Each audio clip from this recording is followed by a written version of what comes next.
everybody. Welcome to the Growing with Fishes podcast, episode 196. This week we have guest Roger from True Aquaponics. How's it going? Hey, Roger.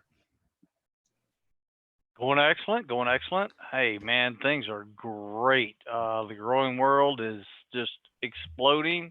People are so interested in aquaponics for change. Not for change, but it's just huge how many people are trying to get into aquaponics at this moment.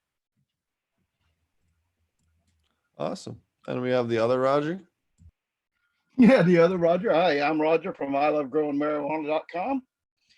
Yeah, and we're having a great time rebuilding our farm this year. So yeah, it's going to be a great year. And we got Marty. Hello, everybody. And myself, I'm Steve from Ponics. And today we're going to talk about there's a lot of people interested in aquaponics. There's a lot of people that have a lot of different interesting questions, new questions. A lot of people that have had questions in the past maybe haven't gotten answered. So we figured we kind of maybe do a Q&A and maybe talk about some of the stuff that other people are running into commonly that we're running into lately. So Roger, why don't you start us off with from True Aquaponics? Well, how are you doing? And what's been going on with you lately? And then what are some of the common questions that you're seeing? Everything's going excellent. Of course, we're sequestered away. I've been in the house now for about 487 days. Can you believe that? 487 days. It's actually been since March 20th. Long enough. We're ready to get out, but gotta stay safe. So we're not venturing out too much yet. The biggest thing I've seen in the last month with aquaponics is new people coming in and people restarting their systems that thought at one time, hey, this isn't a big deal. I don't need this. I can go to the grocery store and get this. And they're realizing, hey, there may be food shortages, and there are some food shortages in some places. And so they're starting these systems back up or starting a new system. And the biggest question they got is, how do I get this done quickly? How do I get it done safely? And how do I do it without losing all my fish? We help them with that. We've got a product we call fake fish, which is actually just ammonia sulfate. It's a very pure form of ammonia, and it doesn't have any succulents in it or soap that the liquid ammonia that you're going to find on the shelf does. And it gets you going really quick and safely. You can monitor what's going on with your system and move forward. And when it becomes time, when your system gets cycled, you can add your fish. You don't lose fish that way. For the most part, you're still going to have some loss, and that's just due to stress of moving fish from one environment to another. But it gives you a lot of control. Awesome. What are some of the other questions you're seeing in your group and people calling you with issues? The biggest question we're seeing right now is obviously has to do with, why are my plants looking the way they look with the yellowing, whether it be the top of the plant new growth or bottom of the plant old growth or somewhere in between. And most of those questions are answered with you either need iron or you need potassium or you need a combination of the two or a combination of those two and magnesium or a whole host of other minerals that you can't just go to Walmart and buy. And you go to Walmart and get an NPK that's artificially generated and put in a bag, and you can dump that in your system if you like and kill everything, or you can use stuff that's safe for aquaponics and everything else, whereas those NPK bags are not. I think the biggest question for us right now is, why do my plants have aphids? There seems to be an outbreak of insects since everybody's staying inside right now. And the real reason for aphids is if you have sickly plants, nature's looking to get rid of those sickly plants. And the correct minerals and the correct dosages will help your plants be healthy. That way nature's not looking to get rid of them, if that makes sense. Oh yeah, healthy plants definitely have a much better chance against pests in general. So let's talk about natural defense. Yeah. Let's talk about the different types of aphids. So there's There's your regular plant leaf aphids, and then there's also the root aphids, and you kind of fight them very differently. So let's talk about that. So let's start off with the root aphids, and then we'll go to the other ones. So for root aphids can actually be one of the trickiest things to fight in aquaponics. If you're doing media beds, in my opinion, obviously if you're doing media beds or dual root zones, the easiest way to do with them is to knock them back with a Bavaria Basania or Basania Bavaria. I always forget which order those are in. Maybe someone can correct me in chat. And then there's also another product which I also like to use to knock them back. Give me 2 seconds here. I will get you the name of that. And with which are both fungals. So basically they're a beneficial fungus that actually will go after these insects and attacks them via their respiratory system, and then suffocates them. So or suffocates them and then uses their corpses to grow its mushrooms so it can kill more, which is pretty freaking awesome. Here it is. This is the other species. So the other one is called Fumosaurosia apopka strain 97, and the product is PFR97. And then you can go with for that one, and then for the other one, Bavaria Basania, you can go with your Botanigard ES or Botanigard WP, or I believe there's another company out there that has there's Naturalis, there's Mycotrol O. There's Naturalis is in Europe. Mycotrol O would be for United States. They also comes in an organic certifiable one. If you're an organic certified farm, Mycotrol O is available in an Omri.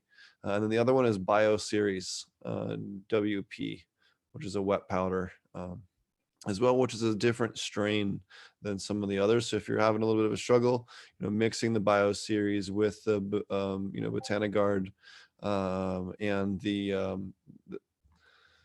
PRF is a really good combo if you're fighting them. PFR, I'm sorry. I like Botanigard and nematodes. Yeah, and then also with the nematodes as well. The nematodes will help knock them back. And again, the nematodes won't solve them entirely, but they're going to kill a percentage of them. Same thing with the fungus. It's going to kill a percentage of them. And then once you're knocked back considerably, you can come in with Aphidillus ervi, which in studies seems to do significantly better with most of your cannabis aphids than the Aphidillus colmani. Not to say that the colmani don't help, but ervi seems to do a little bit better in general. And then you can also come in with your rove beetles as well to knock them back, and then lacewings, and again, because they can fly, you kind of need to hit them with the multifaceted things. So you want to knock them back with the fungi, and then release your nematodes, and then your predators to kind of finish them off. They can be very tricky, but you can eliminate them in aquaponics. We've had to deal with them in the showroom at the aquaponics source for a bit, and it took us a few tries to figure out something to finally knock them out. But thankfully, I haven't had to deal with them too often in cannabis grows. People seem to be a little bit more picky about what they bring into the grow. So, but I have seen them quite a bit in veggie grows. In fact, I saw one recently at a veggie grow I visited not too far from our own, and they had some pretty gnarly cilantro. So it was quite crazy. So definitely that's the best way to knock back your root aphids. And then let's talk about the top plant aphids. So a lot of people like to do ladybugs. Ladybugs actually aren't a really good option because ladybugs are not very ecologically responsibly collected. They kind of pull them off of plants with shop vacs in California. It's not very good. So you can, depending on what type you're going after, lacewings are really kind of the best bang for your buck. You can get the cards, the eggs, or the larva. All of them are pretty affordable in pretty large quantities. And Some then of them, if you're like, fighting, if you're good, what's that? I think you can make an argument that rose beetles are also cost effective because they're more likely to reproduce. So like, I mean, they're more expensive up front, but lacewings, you're going to have to continue to buy them because most of the time they're not going to find a place where they're going to reproduce reliably.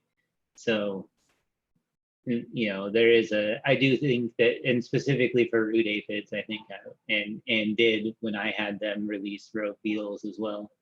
And so I would recommend those and argue that they're also a pretty decent bang for your buck probably not as good as lacewing, especially up front. They're pretty cheap on the ladybug scale of cost wise.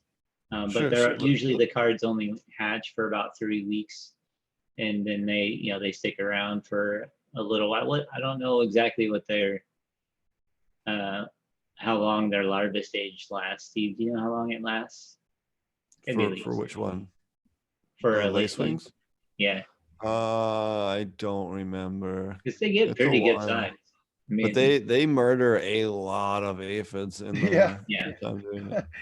You always keep in mind that your predator insects only stay around as long as you have a problem. If they just Well, there's a they few eradicate. exceptions to that. So some of your Okay, predators good. can actually feed on pollen, like your Aureus, your pirate bugs. Those are a great one if you have pepper plants and you got your banker plants that can provide pollen.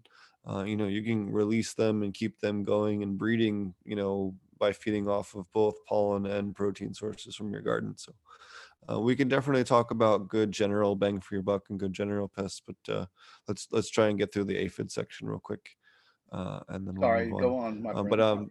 sure. And then in a greenhouse, the Colmani and the Irvi also are really good options, depending on what type of aphid you're up against. Again, a little bit more pricey, but can be very good. If you have a bigger infestation, they will reproduce very rapidly and exponentially. And then you also have abdominalis, which is another one. That's another little parasitic wasp. And then you have a midge, which is an aphilides, which is another one. Again, if you're in a greenhouse or closed space, those guys can be really, really awesome for knocking back larger populations, whereas the lacewings and stuff are good for kind of just general, pest prevention or a little, they're not going to deal with an enormous outbreak. You can get lacewing just as already hatched adults that you can release as a mass wave too. You don't have to get them on cards because the cards are a bit more of a slow burn in terms of release. You're not going to have like an army immediately out there eating stuff. So I like to get both. Like I'll do an initial release of live and then also get cards that I can then move around. That might also be better for a smaller grower too, because since they're time released, he doesn't get them all hatched and gone all at the same time. They release through time, so he can they'll be there longer in his grow. Oh yeah, if you're panicking, I would get the lacewing larva. You can buy them live. In fact, I've released them twice into our greenhouse as part of our regimen because we've found we had a handful of aphids outside the greenhouse on some stuff, but we haven't found anything in the greenhouse. So just as a prevention, we're releasing those, and then we also release a rotation of mites. You were in the springtime, you're worried about spider mites coming in from outside. You're worried about thrips coming in from outside.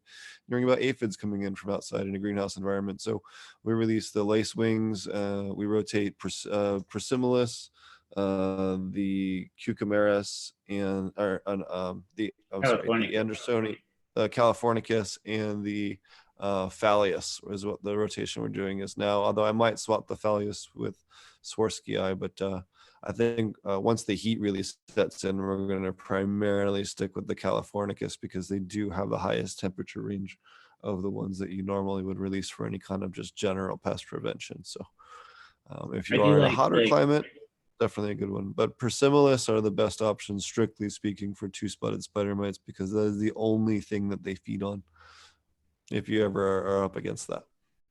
And as long as you keep your humidity up, they'll reproduce relatively well, as long as they still have food to eat. So pretty good for helping control infestations, like especially if you have a small infestation in flower, you don't want to spray anything or treat really heavily. So good defoliation and cut out all the damage and release a bunch of Prisimilis, and I find it to be really effective. Probably the most effective thing for treating anything in flower you want to try and save for sure. Oh yeah, and as far as other good general pest management, nematodes are one of the best that you can release in your garden. When you're doing your soil mixes and you're doing your potting soil, just putting that in there in the beginning, making sure you have those on hand when you're mixing your soils, and then kind of forgetting about them as an active fungus gnat prevention and prevention for a whole wide range of different things, and for thrift prevention and other things that will also lay eggs in the soil. They really kick butt at combining them with dilatids, the rove beetles, remember nematodes generally, and as well as the Bavaria basonia, and your other beneficial fungi that you might release to kill off other insects don't generally attack beetles. So ladybirds, rove beetles, and predatory mites generally are not affected by those. So you can use those in conjunction with both nematodes and those sprays without having to worry about them killing off your beneficials. And there are different That's great types info. of beneficial nematodes or different species that'll attack different insects.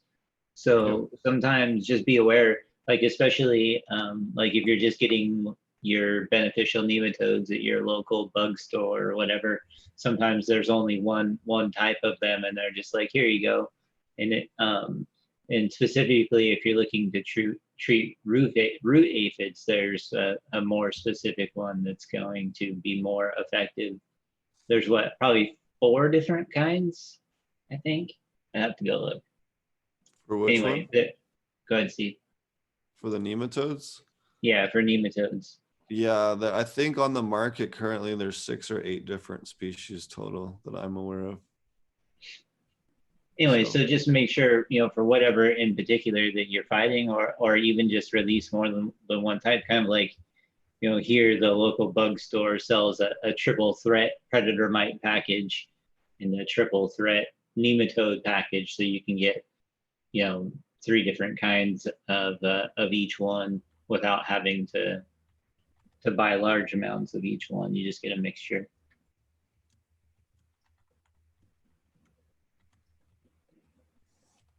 Sorry about that. Is my mic muted? Oh, sorry. I thought my mic was muted. I think that might be a thing. I'm sorry, since you took a second, I had to chime in. I think that might be an idea over here on the East Coast. I might look into maybe starting a predator insect business over here. That might be something I could fit in, because there's so much covered by everybody we know. But that's the way, we got Dr. Suzanne, no doubt about it, the bug lady. Mhm. We love Suzanne Wainwright Evans. But not to step on her toes, because I do not have her expertise, but I could start raising predator bugs, so I think that might be a thought for me with a smaller operation. What? Yeah, well, there's definitely people out there that do those for different things. So so other general pests, again, we talked about Aureus. There's a couple of different species of Aureus. Most companies sell Aureus insidious, insidiosis, which is the main one, but there are a few other species. In Africa, they use a slightly different species than they do here. Again, but one of the best predators. The downside to Aureus is they can bite you and leave welts, which kind of sucks. Praying mantises also can be there for larger pests, but generally don't do that great of a job, but are great for field application. And then assassin bugs are another really good one as far as general pest prevention. Yeah, they're great. They're not And then super as expensive, far as but they're like on that rove beetle level in terms of cost. So, Yeah. but definitely effective, and especially for outdoor, I feel like most people's, if your outdoor climate is good enough to grow cannabis, it's probably tolerant enough to have, like pirate bugs or assassin bugs are probably going to do pretty well outside. So I always recommend them for outdoor grows for sure, just because they have a little more coverage than your average, smaller mite or bug. And you could also use the beneficial, so the other thing I was going to talk about too is caterpillars. A lot of people fight caterpillars on a bigger scale. You can use products like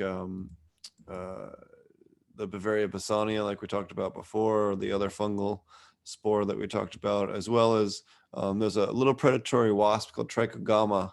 And depending on what your climate is, what part of the country, you can get the different species that are available. The Trichogama brachiae, Trichogama platineri, Trichogama minutuum, and a couple of others. Pretotiosium, and a few others out there, depending on where you are in the world you are. That'll be best for your climate. And you just hang them on the plants the same as you would the lacewing larva cards, and they'll hatch out and hunt down any caterpillar or moth eggs in your local area. They also tend to be a general predator, so they'll attack quite a wide range of different moths and butterflies that might lay eggs in your buds. So.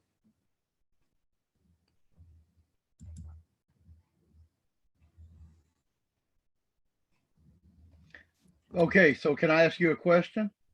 Sure. Why'd you laugh at me when I said I was entertaining the idea of starting a Oh, program? no. I was laughing at the idea of competing with her by making bugs.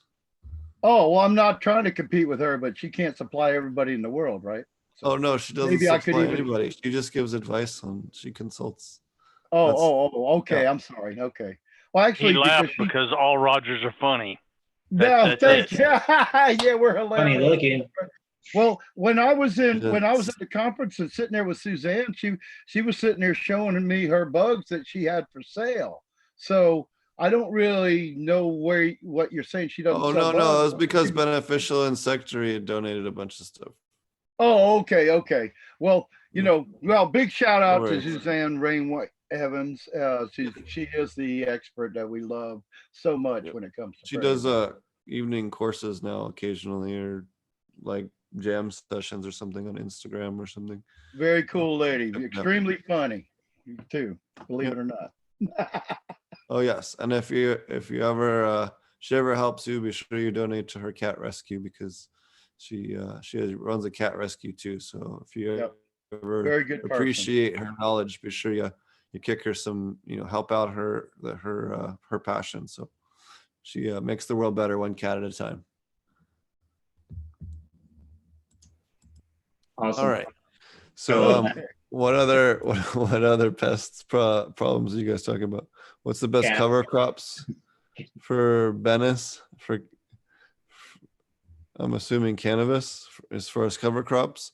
Cover crops, clover can have quite a wide range of stuff, but what's one that people don't talk about quite a bit that actually has a ludicrously large range of mycorrhizal fungi is purslane. Purslane will grow in damn near any kind of soil conditions you throw at it, and it has extremely deep roots, sometimes over 20 feet deep, and Good can pull dandelions. minerals from very deep underground.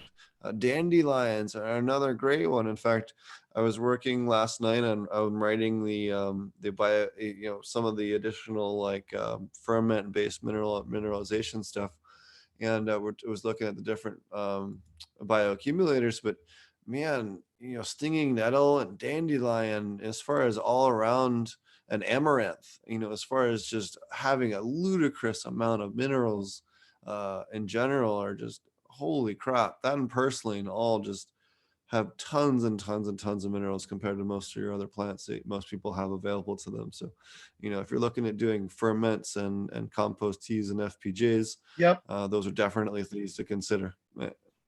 I got dandelions all over my entire property like crazy. You could have a dandelion barbecue. Good. But we do our FPJ with that. I mean, I've got a lot of other stuff, but yes, I love the dandelions for that. So I'm sorry. Just had to throw that in. Yeah, no problem. Mike West wanted to know about beneficial insect pollen sources. So I know you can get it from Arbico. Is that how you say it?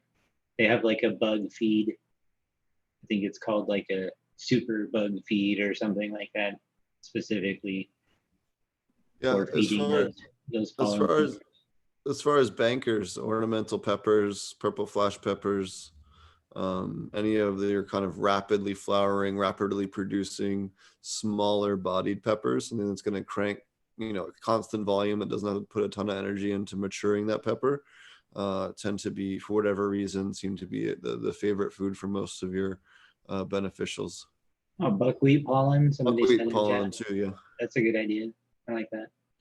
And so you can get, you can buy, just buy pollen in bulk.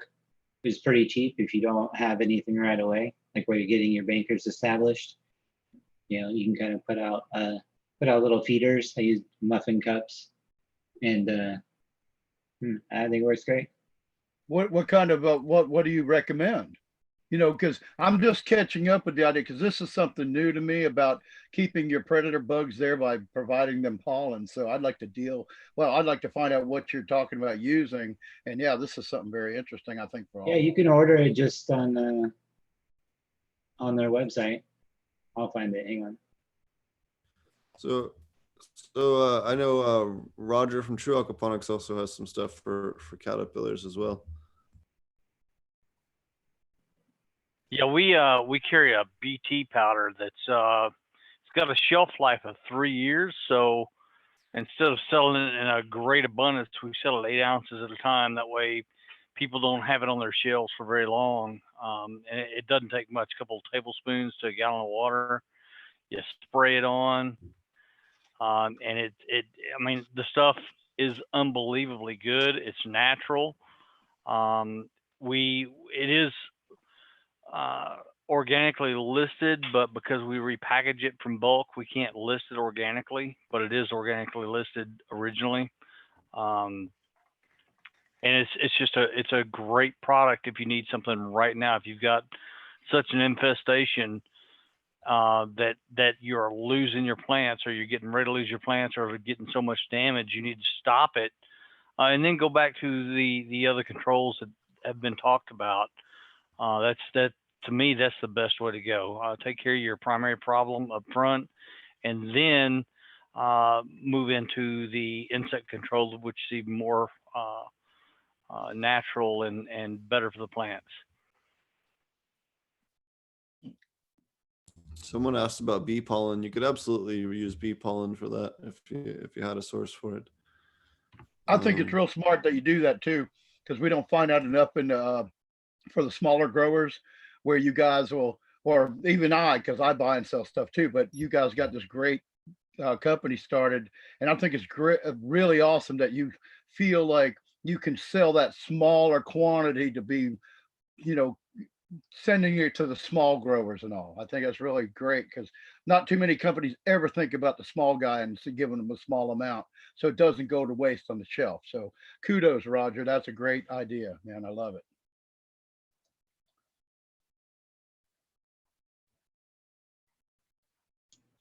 So Roger, I posted that link in the chat. Thank you, brother. Oh, no. No problem. It's called Good Bug Power Meal. This is actually a picture that was posted in American Aquaponics today. Gentleman asking, what do I do about this? Those are cabbage worms that are just eating his brassicas plants to death. So I think that's probably, my guess would be, what's left over of what's left over of some, I don't know, cauliflower or broccoli. The worms are just going nuts. And if you had our product, the BT product, it would just be a matter of 16, 18 hours, and they would all be dead, because they would eat the product. They would eat the bacteria that's in the product, and it would kill them within 24 hours. So you would remove the threat, and then come in with your other insects that would take care of the incoming threat, to make it as good of a grow as possible. And that's I wanted to share that, because this is what a lot of people see, and they don't know what to do about it.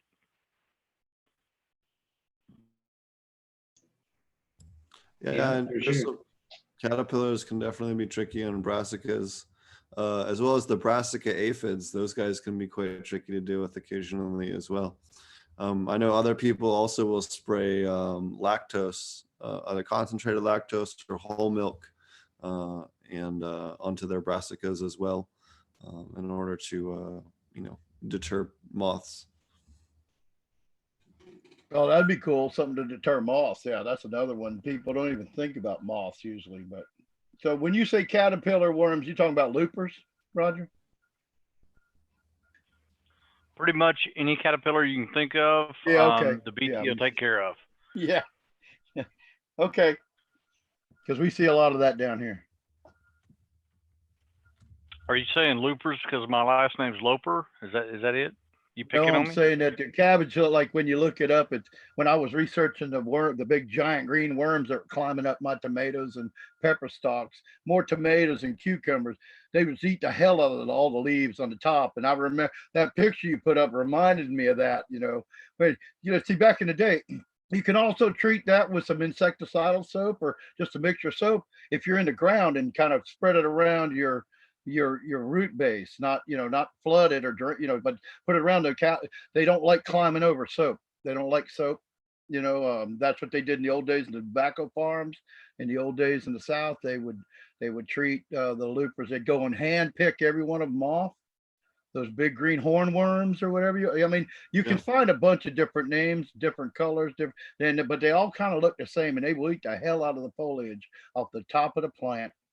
And yeah, it can be, you can find, and the thing is they don't always necessarily kill the plants, but yeah, to me, it's a plant's not healthy if something ate the top of it. Oh, that's a crab, but it's not a blue crab. So. We had another question from Chad. So we'd like to learn how to make labs. Also, perhaps an overview of the benefits. Watch Chris So, Trump's video on YouTube. or you can watch I have some good videos. I prefer to do it with kefir. So we use kefir instead of the traditional rice water collection. Rice water collection is okay. There's nothing wrong with doing it that way, but we found that using kefir, depending on what your culture is used to calling it, provides significantly more vitamin B and also seems to work a little more rapidly, 1 to 3 days faster, especially when in large batches. And at a commercial scale, I don't have time. So I need it to work faster. And by having that increase in vitamin.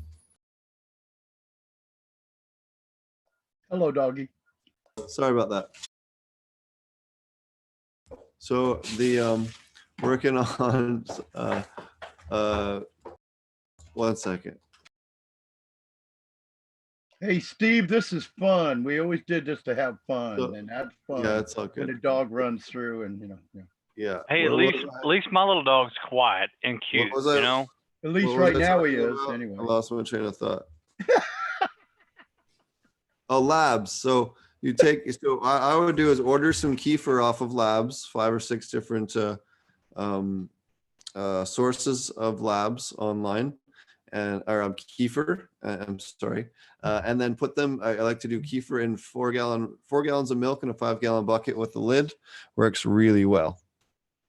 And as far as lactobacillus production, you can add sugar, brown sugar, if you want to speed it up, and then you can add whatever else you want to that. But you can make huge volumes of labs very quickly that way, and then you can take the tops of the labs, press it, and make cheese out of it. So you can do all kinds of cool stuff. You said to actually just use straight milk. Is that you went through kind of fast? You were Yeah, saying so, you take the I'll use kefir and instead kefir. of doing I just use kefir and milk, and then so whatever. you don't break the milk down to 1 to 10 with water or anything like that. Nope. Okay. Nope, just straight milk. All right, gotcha. I just wanted to clarify that real quick. You absolutely could dilute it. If you dilute it, you'll get a little less cheese. You will get a little more cheese than you're used to by using my method, but it's perfectly fine. Just press the rest of the labs out of that cheese, and then, hey, get some cheesecloth or paint strainers and get yourself some cheese. It's fresh. All you gotta do is salt it and heat it up, and you're good to go. So yeah, Chris Trump also has a class on how to convert your labs to that. But labs increases plant growth speed. It also eliminates things like E. coli, salmonella, listeria, and other pathogens that might hurt you. So that's the main reasons why we do it. It increases plant growth rate, increases fish growth rate. All around just makes a night and day difference. And it helps to decrease disease and issues that you have too. Yeah, it'll also eat powdery mildew. Yep, that's another great thing about it. So. And you also use it as part of your IMO recipes. We had another question in chat. I have a trout pond, 6 acres of land. What's the best way to incorporate the pond into the hemp field? So we're actually about to do that. We actually have a 1 to 2 acre pond? What did you guys say? Yeah, a little over an acre, about an acre pond that we're going to be running for the main reservoir for 5 gallon our 5 acres of land, and the pond is heavily stocked with catfish and bluegill. So we're basically just going to power feed them to get us a little extra nitrogen in the first half of the season, and then we won't do that in the second half, and we'll see how it goes. So it'll be kind of a decoupled wicking bed, or aquaponics, and then maybe not wicking bed, but certainly fish fed field farming might be a better way to put it. Would you consider that you'd be if you want to incorporate it into your aquaponic system from a pond? Wouldn't you? Maybe you could talk about what kind of filterization that they might be looking at to make sure it's safe, for your plants and your fish. Well, you would want to do a pesticide residue test and a heavy metal test on the water in the pond to make sure you aren't spreading who the hell knows what. You'd also want to have a good talk with your neighbors to make sure your neighbors aren't spraying ridiculous crap that's going to end up in your pond by flowing, downstream or from underground into your place. Thankfully, our pond is spring fed, so we don't have to worry about much. But our neighbors are pretty chill. They're not spraying anything. So, and we've actually talked to our neighbors about what they're doing, and haven't had any issues. But yeah, so that's what's going on with that. I lost my train of thought. We had another question in chat. Where was it here? Is it okay if some leaf segments grow faster than others and sometimes stuck growing together? If I saw plants where one part of the leaf is growing significantly faster than the other, oftentimes that's a sign of a viral issue. It could be a sign of other stress related problems, but it's very common when you see mosaic virus infections in cannabis. It's also common in leaf curl virus infections. There's both bean leaf curl and nightshade leaf curl, or it's called tomato leaf curl virus. Both of those can actually be found in cannabis. So you do need to make sure that that those aren't also an issue. And then different issues with phosphorus lockout can also cause pretty severe leaf curl to one side or the other. So, but again, without seeing pictures of the plant, it's kind of hard to say. Also, pH can cause a severe leaf curl, which would be locking out phosphorus probably. All right. So what other things do you have going on in your garden there over there in Texas, Roger? What are you growing in your garden this year? Oh, thanks for putting me on the spot. Actually, something we did. Of course, it's not legal here in Texas to grow any hemp or marijuana, so we have to stick to the legal stuff. This year, for the first time, we put some sweet potato slips in the aquaponic system, and the stuff is going nuts. And we hear the leaves are fantastic. We're not really trying to grow potatoes, but they say the leaves are fantastic in salad, so we're looking at that. Tabasco flavored peppers, which is obviously not a real pepper. I mean, it's a pepper, obviously, but it's not. It's a hybrid, but it tastes like Tabasco sauce. Extremely hot, and I mean, it's got that vinegary flavor of Tabasco. And then, of course, our cherry tomatoes that the plants just get so huge. That's another crop we're growing again that we grow every year. That we'll grow 1 or 2 plants and end up with 10 to 12 pounds a day that we have to harvest from it out of the aquaponic system. And last year we had 2 Tabasco pepper plants, and I put those in my mother's system that's up the hill from us. And every 3 or 4 days she was harvesting 300 plus peppers, cutting them up, put them in a dehydrator, and making pepper for everybody. And she is still giving that stuff away from last year, and they have come back from seed as volunteers this year. So she's giving plants away. Just, I mean, unbelievable amount of plants. Let's see what else we're growing. Of course, the different types of chives, onion chives, garlic chives, just for flavored in salad. We've got eggplant going. What's left over the onions over the winter, of course, our chocolate mint, which we keep a very tight hand on because it can go crazy and create issues in an aquaponic system because it's so invasive. And then horseradish, which is very unusual to hear about in aquaponics. We have a huge grow of horseradish that we got from a gentleman a couple of years ago. We got this one little tiny root in an envelope, stuck it in the bed, and it has gone nuts. It loves the aquaponic water with the minerals we add every 3 weeks. So it absolutely loves the environment, and it's very invasive. So be careful where you put it if you ever try to grow it because it is invasive. Let's see. Beyond that, we got rosemary, aloe vera. Um, let's see. We've got some lamb's ear, which is sage. Several of the people in our family love sage, so we try to keep a good growth of that going all the time. That's, gee, I don't know. That's about it right now. We were thinking about doing some corn just to see what it would do. We did it a few years ago, did really well. We just hadn't started any this year, but that's where we're at right now, and having a great time with it.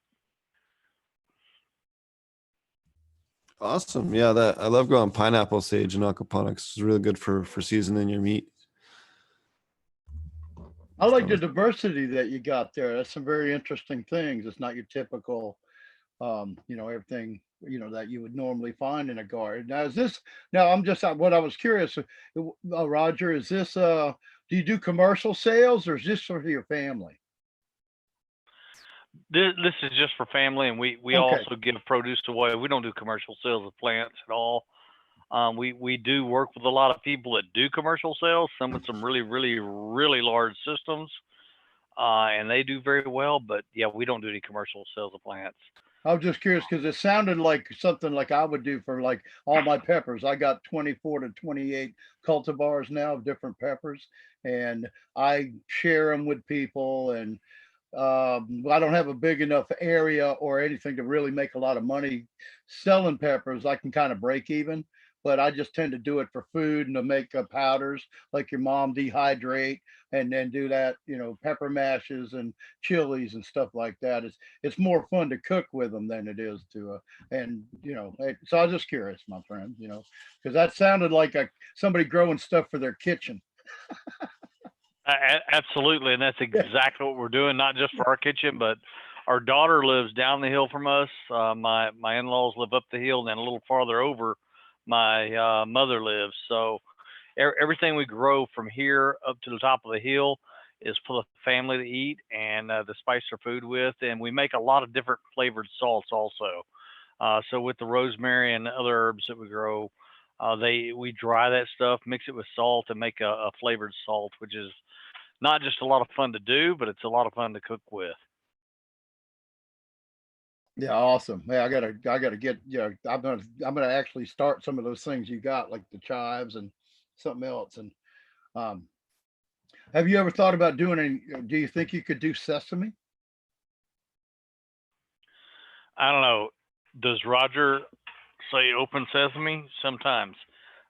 Grow it? I don't know. never even thought about growing sesame. We'll talk about that later. I just wondered. Okay. So we had a couple of other questions in chat. Any gopher preventatives, IPM? Well, in aquaponics, we don't really have gopher issues too much. They drown pretty quickly. But if you're talking about in soil, your best bet for soil is to plant stuff that is toxic to them that you can grow with your cannabis. Well, has toxic roots? Anything in the nightshade family. So, growing ground cherries and growing tomatoes and growing there's other South America, was it cocona is another one, and some of your other weird South American nightshades can be good. Just remember that nightshades can transfer viroids to your cannabis plants, so be careful where you're sourcing them. Make sure they're good, reputable places, but if they're clean, plant interspacing them with the root systems of your cannabis plants can help prevent gophers from attacking your roots. There's other plants as well out there. Yucca is another one that you can plant that also they just cannot handle eating the roots of.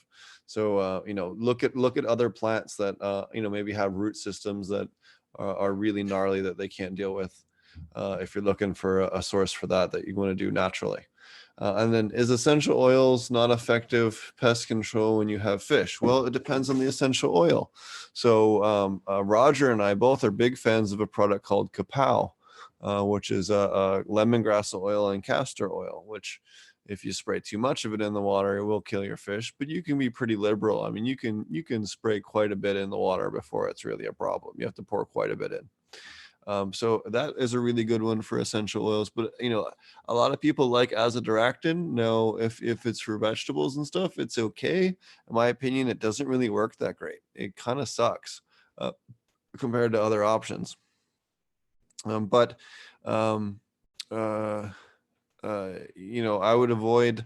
I've used stuff like what's that one called? Anyways, any of there's a whole bunch of generic essential peppermint oil, rosemary oil, most of your 25Bs. And hey, if you're growing lettuce and you want to feel good about having a good, healthy pest option on your plants, that can be a really good thing to go, way to go. But if you're growing cannabis, again, what's going to happen if I spray that essential oil onto those trichomes? I'm going to end up contaminating a bunch of those unmature trichomes, and when I end up doing my hash extraction later on, it's going to blend a little bit of that essential oil residue into my stuff. So I might end up having residue or testing hot for stuff or this, that, or the other. And that could end up failing me or causing me to have problems in testing. So that's another reason why I've just stopped essential oils. We're strictly using Pectillus pumilus, Pectillus subtilis, Bavaria basonia, the Fumosa Isilia, and or whatever the other one is, the beneficial fungi, and Lactobacillus, and that's really about it for foliar sprays. There's no reason to really use anything else. You don't need to. That's all I ever spray my plants with. We don't really have any problems. It's just fine. Occasionally you'll have a random issue here and there, but you should be able to knock everything back for the most part, just about anyways. Bong aphids can be a bit of a bitch depending on how established they are when you find them. But they're, them and root aphids, again, if you find them really late into getting established, but most of those, even root aphids, don't really prefer to feed on cannabis. So they'd rather feed on something else. They will feed on it if they have no other option. That's kind of good info too, because sometimes you can alleviate the fact that something might be eating your plant if you learn what likes to eat cannabis or what doesn't like to eat cannabis. So haven't really ever discussed that or heard you say that before. So I had to throw. Yeah, so you can actually use bait plants, cilantro, rosemary, whatever else. Well, cilantro I'm just mentioning because I saw that at that farm the other day. But not rosemary, I'm sorry, lettuce, squash, chamomile, kale, all of these things are very, very happily fed upon by insects, and you can once they get a little bit stretched, they're not doing so hot underneath your canopy, they're really good targets for your those insects to feed on, and can really act like a magnet to help pull those insects off your main plants. Just remember to replace them regularly, make sure they do not stay in your grow that long, and if they are come up clean, hey, you can give them away or put them out in your garden, whatever. I can tell you what, I can attest to, I've never seen anything attacked by bugs more than squash. Get some crookneck squash and all the bugs will be right. You will grow a ton of squash you can eat, but all the bugs will be right there on that plant. I mean, it's like you want to research bugs, put some squash cut a fresh garden and put some squash down. And you'll see every bug you can think of around your property. Yeah. So, what other questions do people have that are listening? A couple other things going on there. What about you, Marty? What do you got going on in your grow? Let's see. So today we're starting week 6. So yeah, it'll be so like 3 weeks left probably, I'm thinking.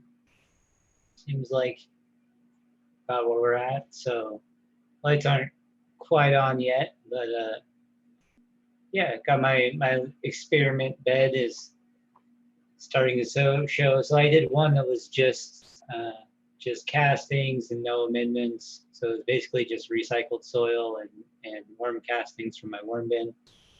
And it's already starting to fade, relatively early on. So it'll be interesting to see how some of those finish up. And some of the buds are forming a little differently. So kind of interesting to just kind of see how all those work. And I did have to pull one plant because I had some spider mites on it. And then also on my normal regimen, release rogue beetles and lacewing and the triple threat predators.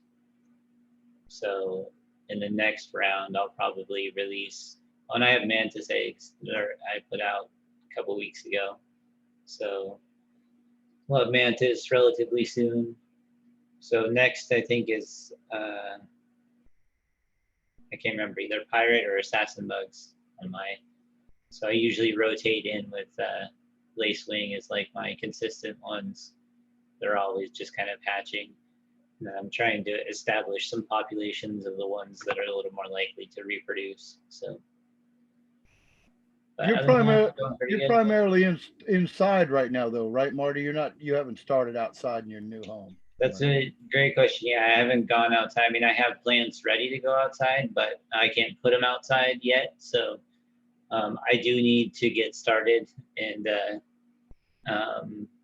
really just waiting on, everything's kind of shut down still. So waiting on to people with the bulldozer to be able to come over and flatten everything out and build the pad so we can start setting up the outdoor system, which will be a lot of fun. So I think I was going to put a greenhouse in this year, but with everything, being so slow, I think I haven't 100% decided yet, but I think I'm just going to grow one season this year outdoor and just see if I can grow monsters.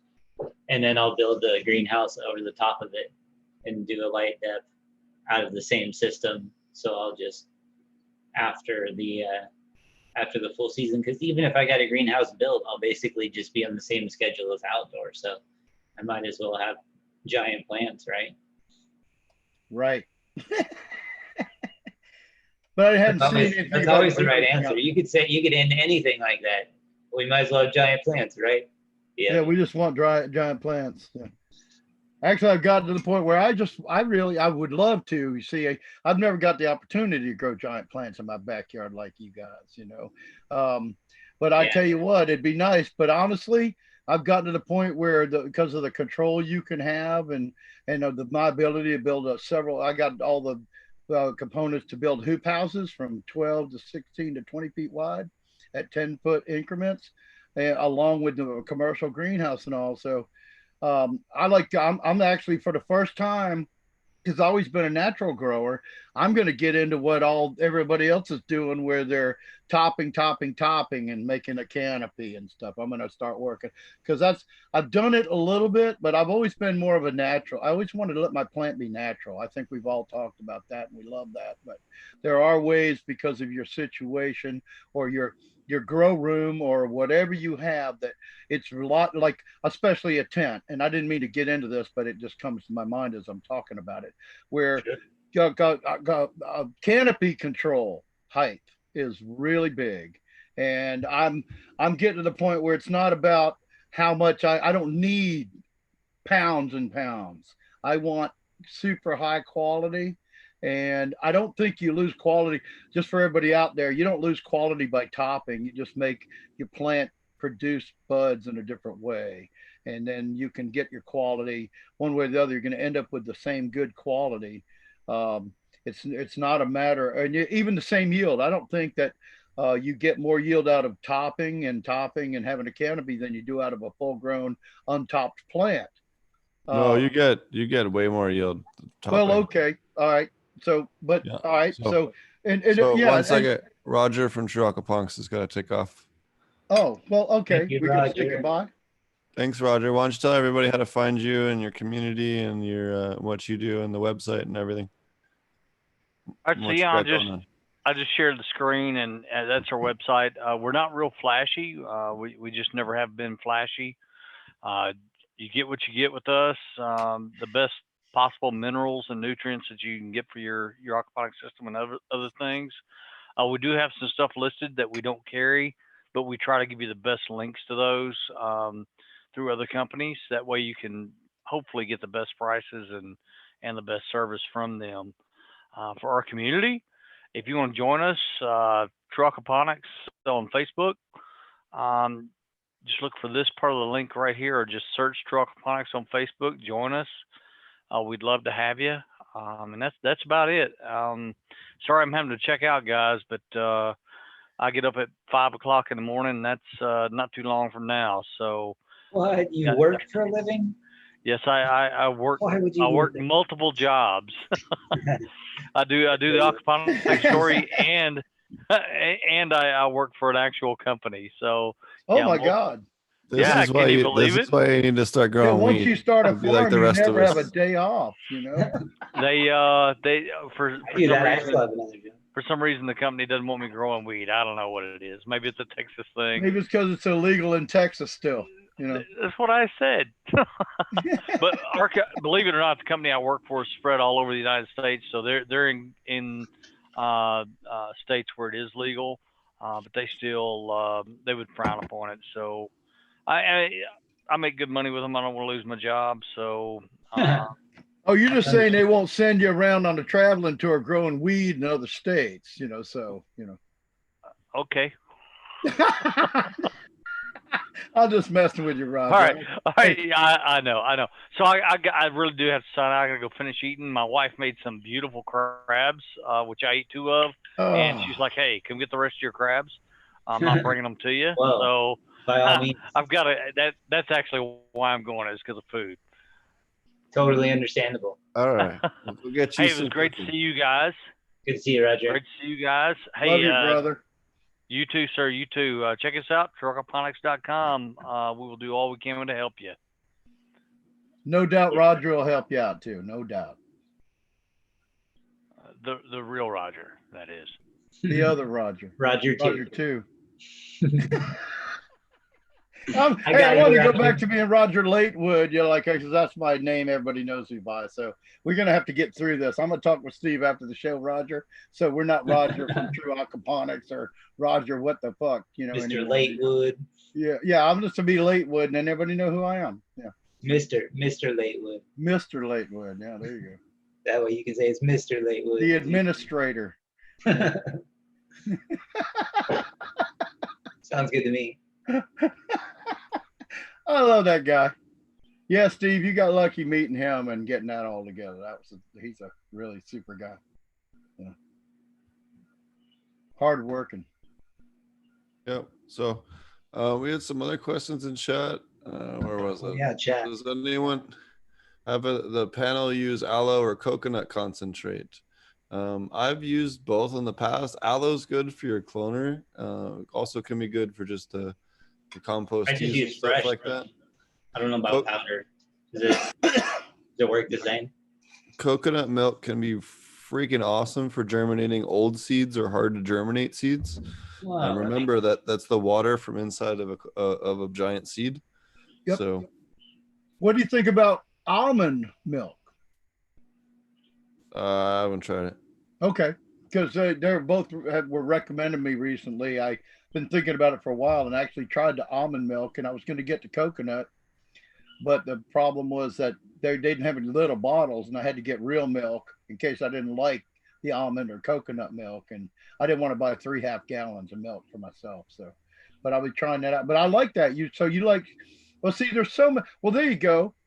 If I can, I still want to see Marty's grow.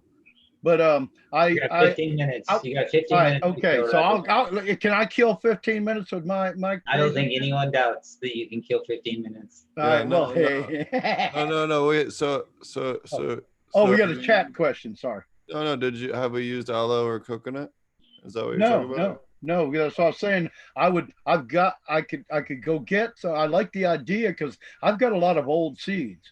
In fact, I gave my partner my elderberry seeds this week because he's got this mad scientist thing that I used to have where he wants to play and try everything. And he's a follower of the show and he's been to the conference.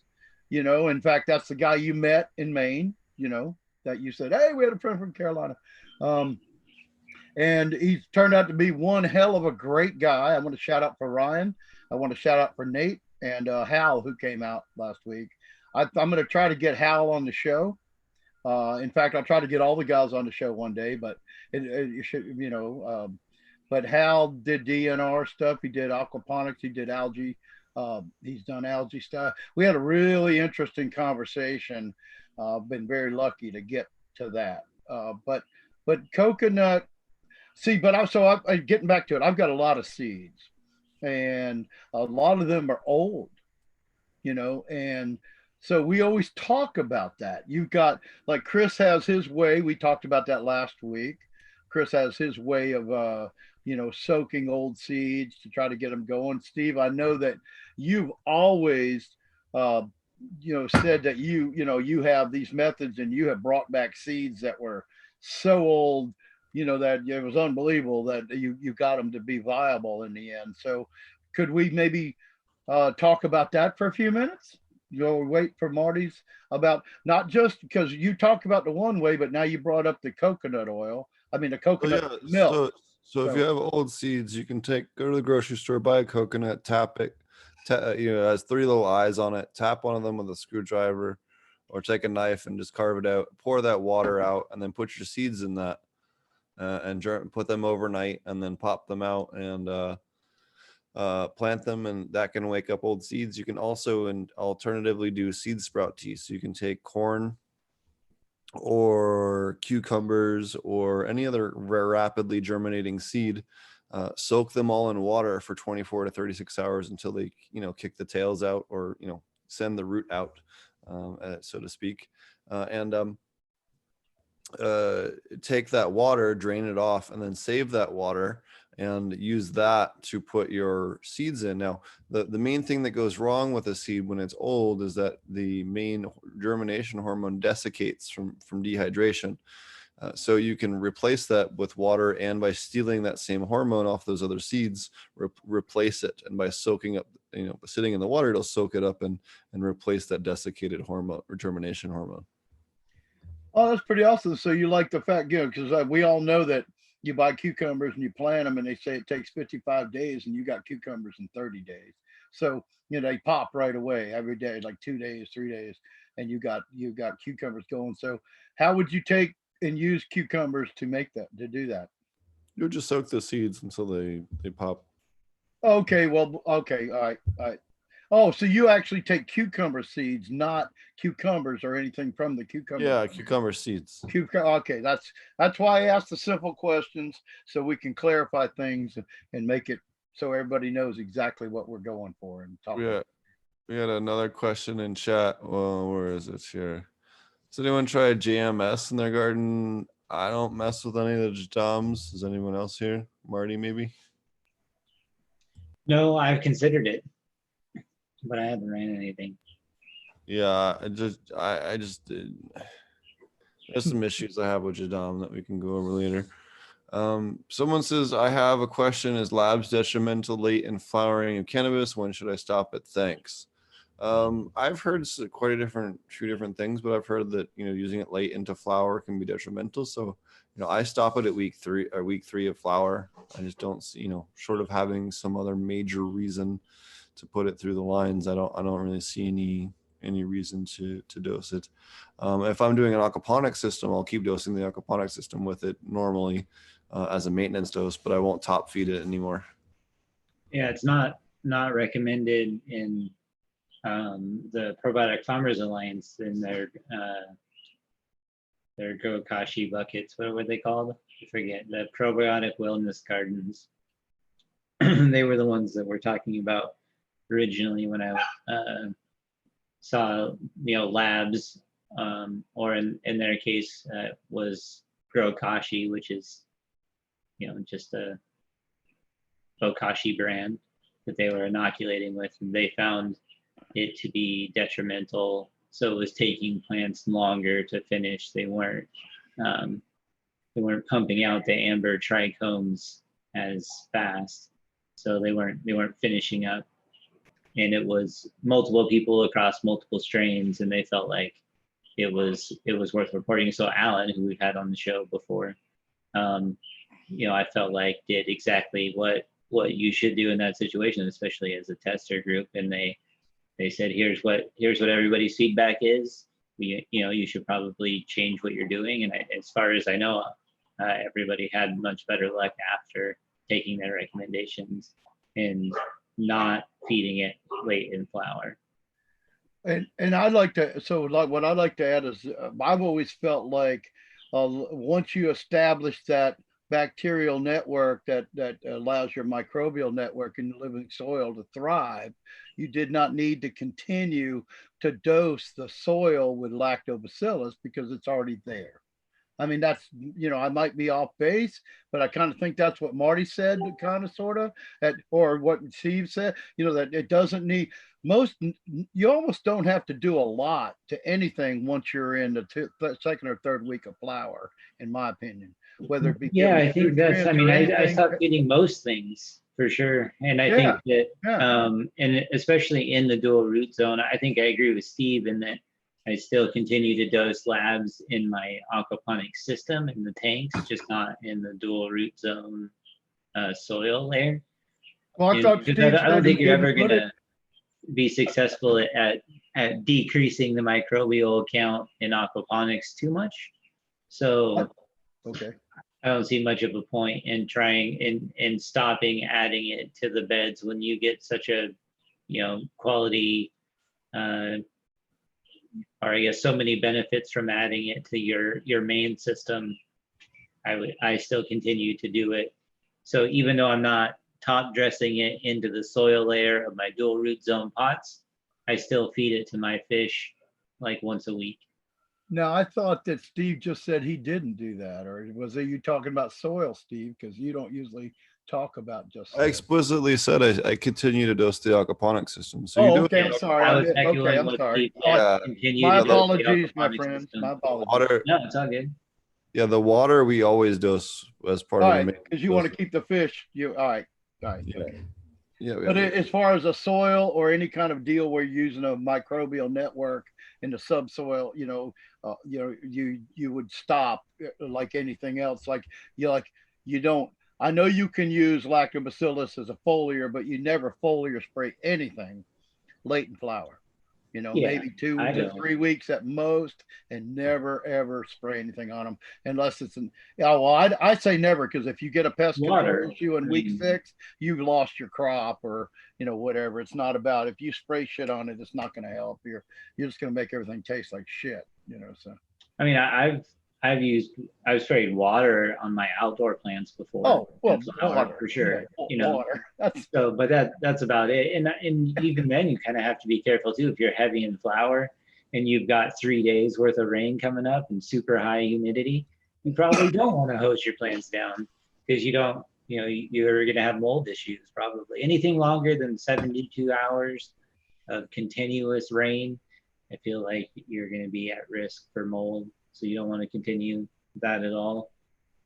So that's another good point. But yeah, that goes without saying. Late in flower, if you get 3 days of rain and they all get drenched, of those inner pockets in the buds and all that. Oh man, that's called harvest day. It's called breaking your freaking heart. Some people will harvest even before the rain starts just because they don't want it to be wet. But exactly, and you might. That's probably a good idea, my friend. Yeah, that's probably. I don't know. Because obviously they're cutting their yield and their overall product to a certain extent. So I don't know. It's always such a tough decision to get, to be in. And so, that kind of goes back to my outdoor debate too. Like, yeah, I do want to grow monster plants and aquaponics, and that would be really cool. But at the same time, it's a lot to manage and deal with. And so it comes with its own set of concerns. So I may still end up just putting in the light deb just so it's more manageable. I guess the bottom line is, you know, you do the best you can and you try to adhere to the best policies and methods of growing that you can, and you're still going to get screwed occasionally because you just can't control everything. And if you're outdoors, especially indoors, I think you can control things pretty damn much. But outdoors is where you get the big sweet bud with the sun. You cannot touch the sun.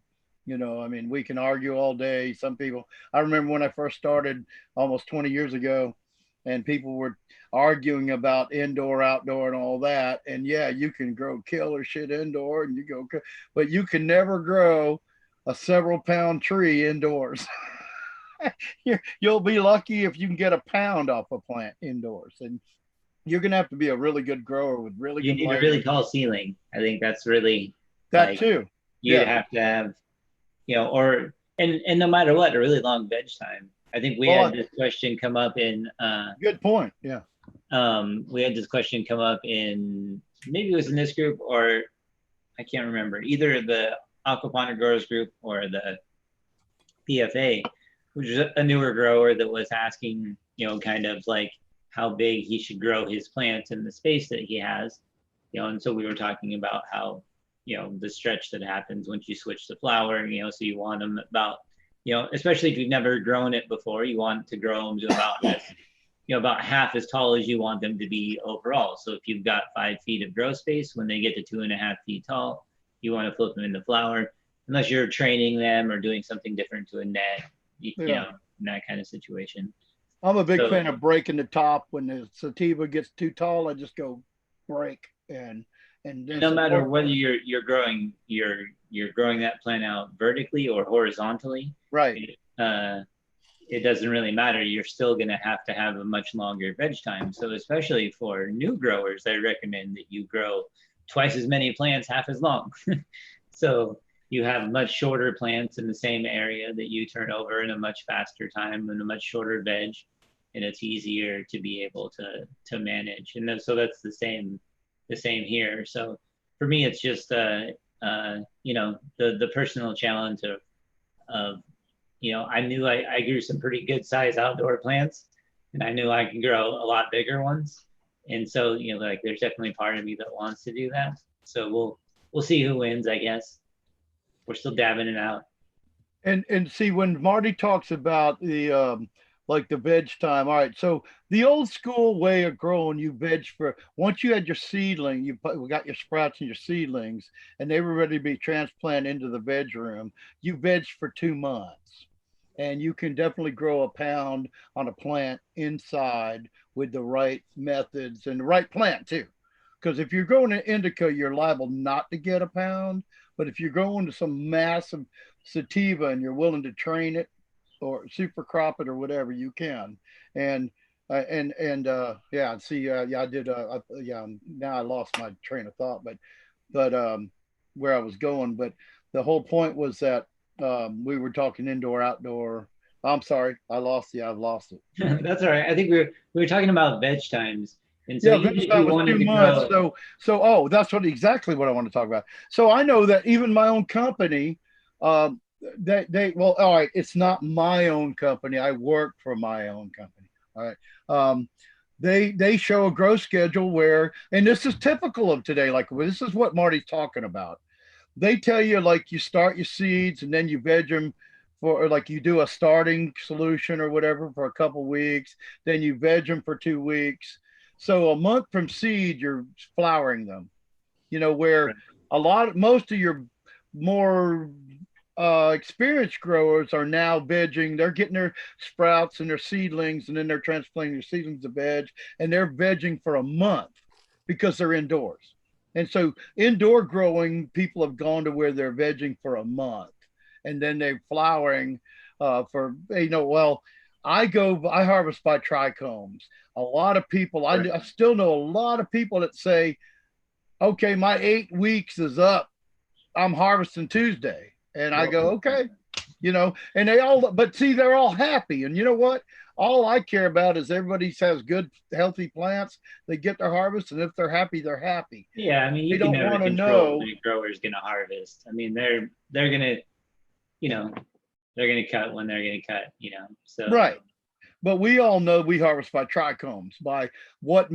medicine I mean, or I think taste. we're growing resin, right? Like, or, Well, however you I'm wanna- not. we're I'm not. growing trichomes. Yeah. Ultimately, that's what we're doing, not plant material. Or a resin so- factory. And Yeah, but Yeah. I'm still, glad you bring that trichomes point up, because determine where I've the had to bring plant's at. it's funny bringing that up, when you're trying to explain to people what's going on, the bottom of the line at the end of the day, if you're a commercial operation, even if you're a home operation, you're a resin factory, that's what you're sure. after. You don't care about anything else about that plant.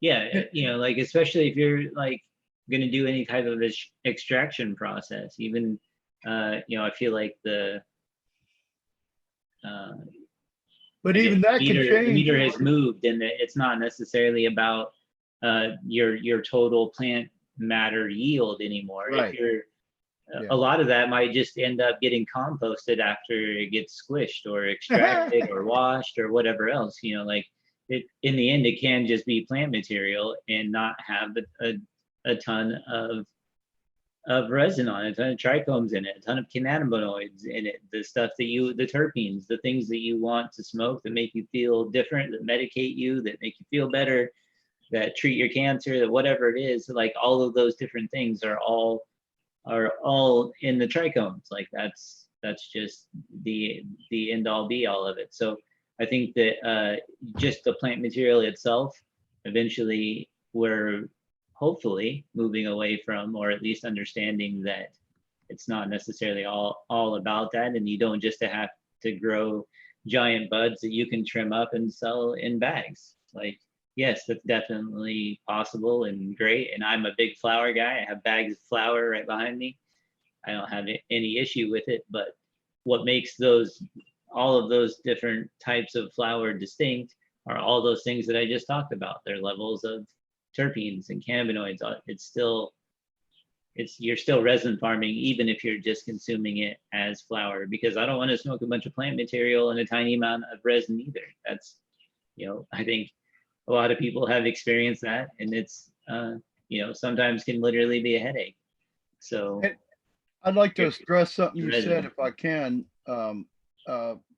is that, and with that said, I was hoping to get back a couple minutes ago, but you were talking about the trichomes, and here's the thing. So when you're doing resin, it also is, your resin is, your trichomes are important to monitor and know what they're at, because if you're doing for medicine, even if it's for, all right, now Steve and Marty may argue about it, because I'm not a resin guy at this point. So, but I know about it. I've got all my friends do it. I've got a clue. But what I'm saying is that if you're looking at medicine versus getting high, or maybe, and this is later on, I want you to address this as far as the production of the resin, you guys.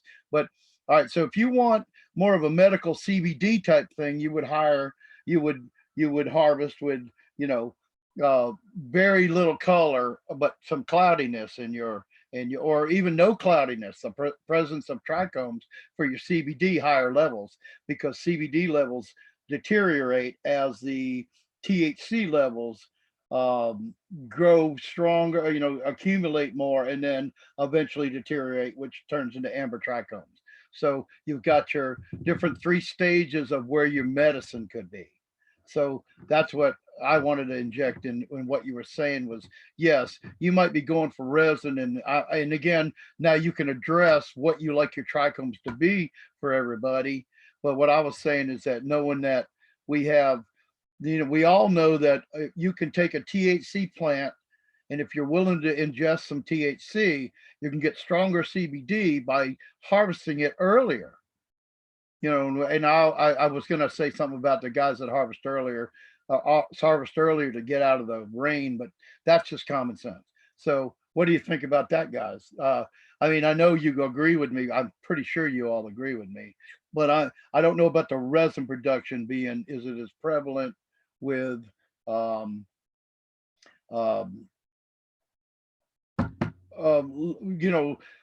when the trichomes are younger, before the THC starts to take over. Do you find that that's a viable argument, that if you want CBD medicine as opposed to THC high, you could do your resin earlier. Well, yeah, no, we've talked about that when we had Yeah, Wade Lappner but on the show about harvesting 1 to 2 weeks earlier than you right, normally would. for right. CBD. But we're kind of going through a bunch of different things. So, just Yep, trying to help everybody. yep, See, I believe that. Okay. So we're all right. Sorry. But, absolutely. I thought that was a part, prevalent because sometimes people don't watch every podcast or they won't go back and find everything. And we got into this perfect conversation about, like you guys are all, like you say, the resin factory. See, I just wanted to say that we still have to look out for those people that aren't doing resin, which is a lot of people are still not doing resin. I mean, there's an assload of people in your No, community. no. Well, no, it's not. It's about you're trying to grow the resin to get high. It's not about rosin. It's about, anyways. So, Marty, I think Marty's switching over to his grow room now. Oh, Um, cool.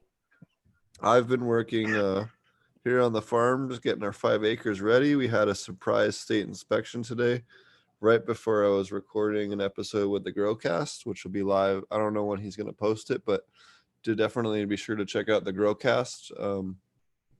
Had a really good time as always, talking with him, talking shop, talking Africa, talking aquaponics. So that was a lot of fun. And then it was also over on the Do Grow show. If you want a tour of one of the buildings where I'm at right now, you can go check out the Do Grow show for a tour of that. We go over a whole bunch of cool stuff, and we were over there on Tuesday, so that was a lot of fun. So definitely, support those guys. They're both friends of the show. They support us. We love to support them. If you don't listen to them already, the Growcast or the Do Grow show, and you enjoy this show, be sure to check them out. They definitely support us, and we love to support them. Our cannabis education community loves to support each other, and all of us collectively are helping fight our number one enemy of our industry, which is education. So, or lack thereof, mainly. But we're trying. We There's a try, lot of yeah. people No, I out there know trying, we're and pretty bad at it, but we give it a stab every week. oh, that's bullshit. Man, you know what? So, Steve has put together a thing he did, him and Marty, and it grew to where we have all been brought together in this effort to help people out and share the knowledge. Got a great, in my opinion, we got a great team and a great moderator, and there's nothing you can do to take away from that, Steve. We don't know, everybody doesn't agree with us all the time, that's for sure, but there's no doubt about how strong this team is and the people that Steve, well, I say we because we've all been here for 3 or 4 years. I believe that this show has introduced people all over the world to some great experts and people that are very knowledgeable and on a widespread basis and never controlled by tunnel vision. So I've said my piece. yeah, and one last thing I want to mention real quick before we cut back to Marty is I'm working on a series of classes out here in Oklahoma. We're not going to make any announcements yet until we have everything set in stone, but we have some really cool people that I'll be teaching a series of classes with. I think you guys are going to really like it. They're people that have been on the show before, and some pretty big names. So it's going to be a lot of fun. We'll do maybe a couple of different classes at the end of the year, 2 or 3, that we'll have with some pretty big names aside from myself. And we have a super cool place to host it at. So I think anyone who's out there is looking to take an aquaponic cannabis class, especially internationally, you're going to be really loving what we're going to be cooking up here. So stay tuned and we'll have more information on that. And then Marty and I are also working on that long format video version of the course that we teach together in order to get you guys a solid version that's out there. We have a lot of cool video content. Both him and I have both recorded that we're editing into it, and it's coming along nicely. It's probably, it's taking us longer than we had hoped, but it's coming out a lot cooler and a lot more in depth than we had both hoped as well. So I think everyone's going to be really happy with it when we're finally done. And I'll take it over to Marty here, showing us some wonderful plants over here. Tell us about what's going on. Yeah, so I'm just out here in the flower room. Got a few different beds here. each one of these plants kind of has a different size pot, different kind of mix. So a few different little setups, but these two beds here in the middle are kind of mostly the same mix that I was kind of expecting to do the best. And for the most part, that's been true. But you can see some of the differences here, like this one here is a little thicker, but it also has some of these, almost looks like it's foxtailing on the very top. I feel like it's real thin up there. And some of those are a little lighter on potassium than like this one here. You can see is a little bushier and thicker. And this is the same cut from the same strain. And this is a little bit bigger pot with a little bit more potassium. We had a question from chat. What strains are you growing in there? I couldn't hear you, Steve. What was that? What strains? Oh, this is Thorsberry. Both Thorsberry right here.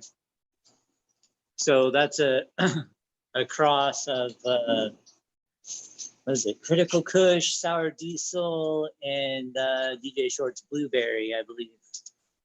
But don't hold me to it. So you can see here again, this is a larger pot with a little bit more potassium, and you've got the bigger, fuller buds without that foxtailing over the top. Okay, I so why mentioned don't you, Marty, wait a minute, stop. All right, so now you had 3 different size pots. Why don't you tell people what your small pot that had foxtailing to the second pot that didn't have it as bad? Now this one, that's a bigger pot that is not foxtailing at all. I couldn't quite make out what you're saying, Roger. What? There's too much. All right, so break what down the gallon 3 different pot? pot sizes and the differences. Yes. Oh, so yeah, here, this one is a 5 gallon maybe. Okay, and what was the foxtailing pot size? On the other side, right?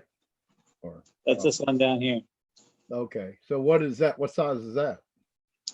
It's half the size. I think that might even be a 2 gallon. A 2 or 3? Okay, and what was the one that you said was pretty good?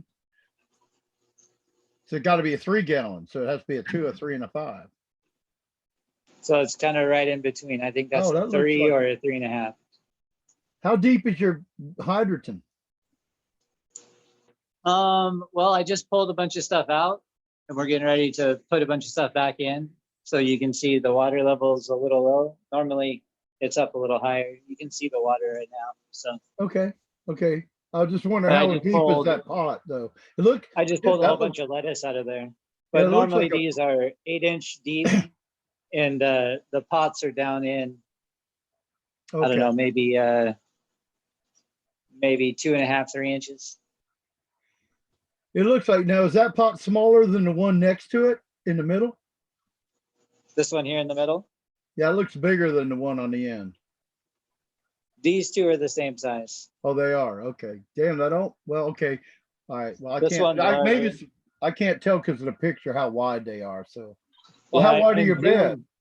Zoom kind of messes up the quality too. Well, how wide is your bed? Because you only have an inch on each side. How wide is your bed? It's 18 inches wide. Your bed. I mean, your bed is 18 inches Yep. wide. Bed's That's a 18 pretty inches big wide. fucking pot. Okay, that's nice, though, brother. I'll tell you what. You always had some pretty stuff what you got out of it, but I have never seen the mass that you're accumulating with your new system in there doing what you're doing. I've never seen you have this kind of growth in the years I've been with you guys. And as far as Yeah, mass, just to have more room has definitely been nice. it looks like you didn't it looks like you didn't prune your plants as low down as you have it sometimes in the past either. It appears to me like you have a much, which I like, because I don't like raping the plants on the bottom a lot. So It I got a depends few. on- Go ahead, I got Mark. a few testers like that too. So this one is not, and this one is lollipop, or this one is not lollipopped, and this one over here is. And kind of the same thing here. And over there on the other one, you can see. So I've got some both ways. All right, so Just show kinda us the tops trying of out the different first stuff. two. Show us the tops of the one that's lollipopped and the top of the canopy. That's So not- this one's lollipop. Yep. Turn to the right. There we go. And this one over here is not. Okay. I think you're going to learn a lot there. I believe that's going to teach people a lot too.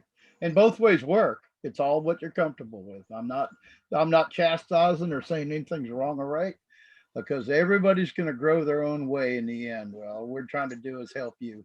And Yeah, and really my expectations as far as like bud size and stuff were pretty low, considering I'm only really only consuming 330 watts per plant, or just under 4,000 watts for the entire room. So it I didn't have super high expectations for it, but it seems to be filling out pretty well on most of the ones that I thought would. And interesting enough, like I mentioned, the one that just had castings, and I'm just kind of leaving it alone. So this is my like don't touch it plant. So you can see it's still got some hanging down there. I did lollipop it, as you can see. yeah. So I went through and lollipopped it all, but there's no amendments. It doesn't get any tea, none of that stuff. Why? And it's dropping leaves a lot like crazy. So it's definitely yellowing out. But in terms of flowering, it looks pretty good. Here, I'll go over there closer. Well, just out of curiosity, why don't you tell people why you're doing that? I mean, because you Well, can look at other plants. Personally, it looks like you got an ass load of weed growing there, and you're in week 5, you said. So you got 4 to 6 weeks left. You're gonna have ass load of buddage, So yeah, like I think for me, really, it was just a matter of like seeing how much difference some of the amendments that we add make. And I didn't.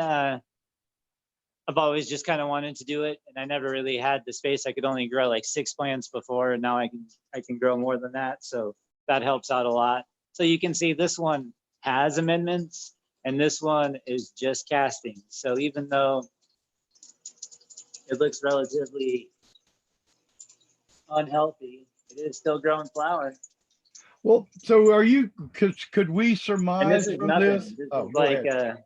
Go ahead. this is Mr. So- Green's so- bean style. So that plant would also be more similar to like if you had grown something with just a media bed and didn't supplement it at all. That just has that plus Yep. a little extra nitrogen, basically. Yeah. So when you see other people out there that are growing in just media beds, that's more or less what they're growing. And Marty and I, and we haven't shown this publicly, Marty and I have actually seen some pictures of people doing just media beds, and this is more or less what their stuff looks like. It doesn't stack up like you can see on the other side. Now flip over to the other one and look at the node spacing and the density Yeah, on that. yeah. Look how nice and tight those are. That's what you're looking at, when you do that. And if you look at some of the pictures I posted of the stuff that we have here at our grow, again, the node spacing is just stacks on stacks on stacks. Yeah, that all looks freaking awesome. That's what I was saying. On the lollipop stuff, what I was saying, it almost appears as if you're doing that because you feel like you're sacrificing quantity for a grow method. You feel like, well, it must be for making some really strong medicine. That's all I can see, because you definitely don't have the yield when you lollipop. Or are you just finally saying, this is one last try at this? But I'm thinking that you have a positive reason for doing it, which may I be think because you can create some fantastic medicine out of those less yield, but fine buds. I'm not sure. So yeah, I think that ideally it's finding like I want to find a balance on just about everything. So for the most part, like I don't mind a little bit of yellowing, even starting relatively early in flower, especially in aquaponic systems, because it's telling me my nitrogen is not in control, which is usually like the number one thing. So that's one. like, It I also don't- tells you that the plant's using up what is available in the leaves, and that's a good thing. right. So a plant that has a heavier nitrogen mix in its soil is going to look more like this one. You can see it's got the curl there that you kind of see. Now this curl is a little exaggerated because this plant is between lights, so it's kind of folding over itself. Oh, okay. But yeah. you can also see the dark olive colored leaves are also another sign of too much nitrogen, as opposed to this plant right next to it, which is, not nearly as olive colored. And you can see it's got heavier, thicker buds. And it looks like it's farther along in flowering, in my opinion. So I think, my personal opinion, this plant, you can see the larger node lengths in there. So it's definitely not going to yield as much. Yeah, it's a lot thinner. Yeah, a lot thinner. Yeah. It looks So sativa, for me, though. It looks this like is all just an exercise in understanding plant growth, growing new strains in a new system. And I wanted to do a variety of different things. And then I'll duplicate what worked the best. So next time it'll look a lot more like this stuff. I think you all might the have way to through. choose two. Yeah, you might have to split it 1 to 1, comparison next time. Because And I did, I feel pretty good. I planted these 2 beds with most of what I thought would be successful, and that's been pretty true. yeah, So that turned out. like I said, We'll see. most fantastic grow I've ever seen from you. That I've seen since you got cut off from the outdoors. And stuff like that. Yeah, the outdoor was really great, and so obviously I've learned a lot having to do indoor, but it's been fun, and I like it. I like the setup, getting in and out, working in here, Look at kind that. of like the whole Holy thing. crap. People are drooling all over the world right now after watching the show. They're like, man, I wish I could have. For as little power as I'm consuming, I'm gonna be pretty happy with the yield, I think. But you never know until you're done. We'll see. Do you I have this an is estimate on your electrical usage on that kind of 4,000 watt system you got going? Yeah, so 4,000 watts is 4,000 watts regardless of what it is. But this is I'm talking about another. cost. Oh, so well, I mean, it's kind of hard to separate out from the rest of my. I have a lot of people around and a lot of showers getting taken. I have kind of a little tribe here, so I don't know exactly how much is just power use, but if you just run the numbers on 4,000 watts and how much it costs, usually you get charged per kilowatt hour.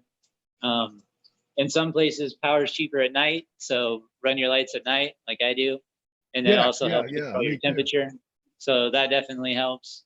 But I would say it's probably somewhere between $300 and $350 a month just for the lights. Okay, so I would say per 1,000 watt light, which is what I was going to come back at you with, could be 50 to $100 depending on where you live. I live in a place where electricity's cheap because we have a co-op that everybody that has electricity is a member. So we get a lot. They really work at keeping our lights down, but I could say it goes at least twice as much as I pay. And I would say 1,000 watt grow room for me runs around $50 a month. So in a more expensive place on the West Coast or in a city, you'd look at $100, like you said. So for 4,000, so you could be $400, or it could be down to $200, where you is generally allowed between 18 to 50 a month, depending on your kilowatt per hour. Yep. Yeah. So that's not bad, because you're going to get a lot more than 400. Well, that's 4 months, 6 months, $2,400 to have that grow room running. So we had a question from chat. What kind of lights are you using? There you go. So these are they are 400 watt high bay lights that were originally for metal halide, and I put in ceramic metal halide conversion lamps. So they're 330 watt, which is what they're consuming is 330 watts each. So it's like a 315 watt ceramic metal halide, but just a little more juice to it is all. I think you have another light you got, an LED or something. I do. Yeah, I have an LED light. I do not have it up yet. And I want to wait until the next run because I didn't feel like it was fair to put it up halfway through a run. That's just kind of how it ended up. So I got it about 2 weeks in the flower, and if I would have put it up right away, I think it would have been okay, because then it would have been like most of the time. But so now I'm gonna wait till the next run, and So I will Marty- do. So Mars actually offered to send me one as well, so we're gonna run one. I'm going to poke Spectrum King. I thought it might be fun since the last time we did a side by side. We did Spectrum King won the side by side, so we thought maybe it'd be fun to do a reigning champion against the Mars Hydro. So Yeah, I'm and down. then I we'll do make have sure that we their. have a. We'll make sure that I'm gonna get the Mars Hydro, and I'm gonna get whatever is the similar wattage one that SK has, be it the in order to make sure it's a fair fight. Yeah, And then I thought it'd be cool. yeah, That's and real interesting. quick, just shout out to Mars Hydro. They've been super flexible, totally understood, like with all the different concerns everybody has going on. And I told them, I was like, man, I just don't really want to put it out right now. They were like, that's fine, no worries. It was really easy to get the light. There was no problems. They've been really nice, SK's flexible, responsive. So, Mars has been hassling me for over a year to do it, so yeah, I think as well, just about. they've Mars, just been. Mars been has really some cool. interesting stuff that's real cheap, and I've seen some really good grows because you know what?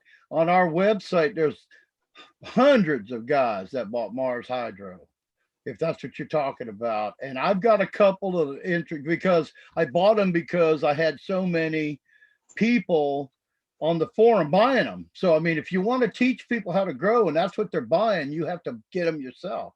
And I found them to be okay. I mean, we can argue all the specifics and this and that. But again, I go into grow methods mean more than lighting. Lighting, I mean, we can argue about that all day. Lighting is great. We also, because you can't beat the sun. So if you have the sun, it's all real easy, sort of. But if you go into the lights, I have found, and I hate, I've always been quiet about this because of our friends at other companies. But I honestly think that you might enjoy the grow. I think they got some interest. They came out and they did the same. They did what they were smart. They made an available light that grew pretty decent weed for a real inexpensive price. And I know hundreds of people. I can show you grow journals upon grow journals of Mars Hydro and Mars Hydro versus quantum boards. And one of my personal best friends is also builds his own lights and boards, and we've got our own thing in the works. But he taught me a lot about that, and he also helped me compare with the other companies that are out there, where he said they use this and they use this, and he showed me that we can get the same thing. But I think you're going to have I'll stop now, and because all I wanted to say is, even though Mars Hydro came out and it was like almost like a lot of us experts looked at it like a joke, tons of people bought their lights, and tons of people have grown some really good medical cannabis with their lights. So I yield.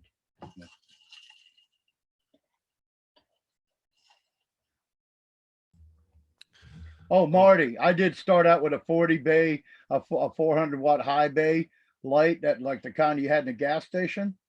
And I got it for 40 bucks on eBay, 16, 17 years ago. So my The first last light was two- a 400 watt high bay. And then I bought a Sunmaster lamp that had red enhancement, a metal halide with red enhancement and stuff like that. And my second light was a diamond, self-contained diamond, self-contained hood, 250 watt HPS. And I used them both. So my first few grows, that's what I had, a 400 watt high bay and a 250. You can usually buy them. They use them in shops and horse arenas and all Right. gymnasiums and all kinds of shit. And then so I bought a bunch of them used off of Craigslist, and then I bought the lamps. I bought a 12 pack of them off of eBay. I think I bought 2 12 packs. Anyway, it worked out for all 12 lights and all 12 lamps. It was like $30 or $35 each. Including the price of the lamp, the fixture.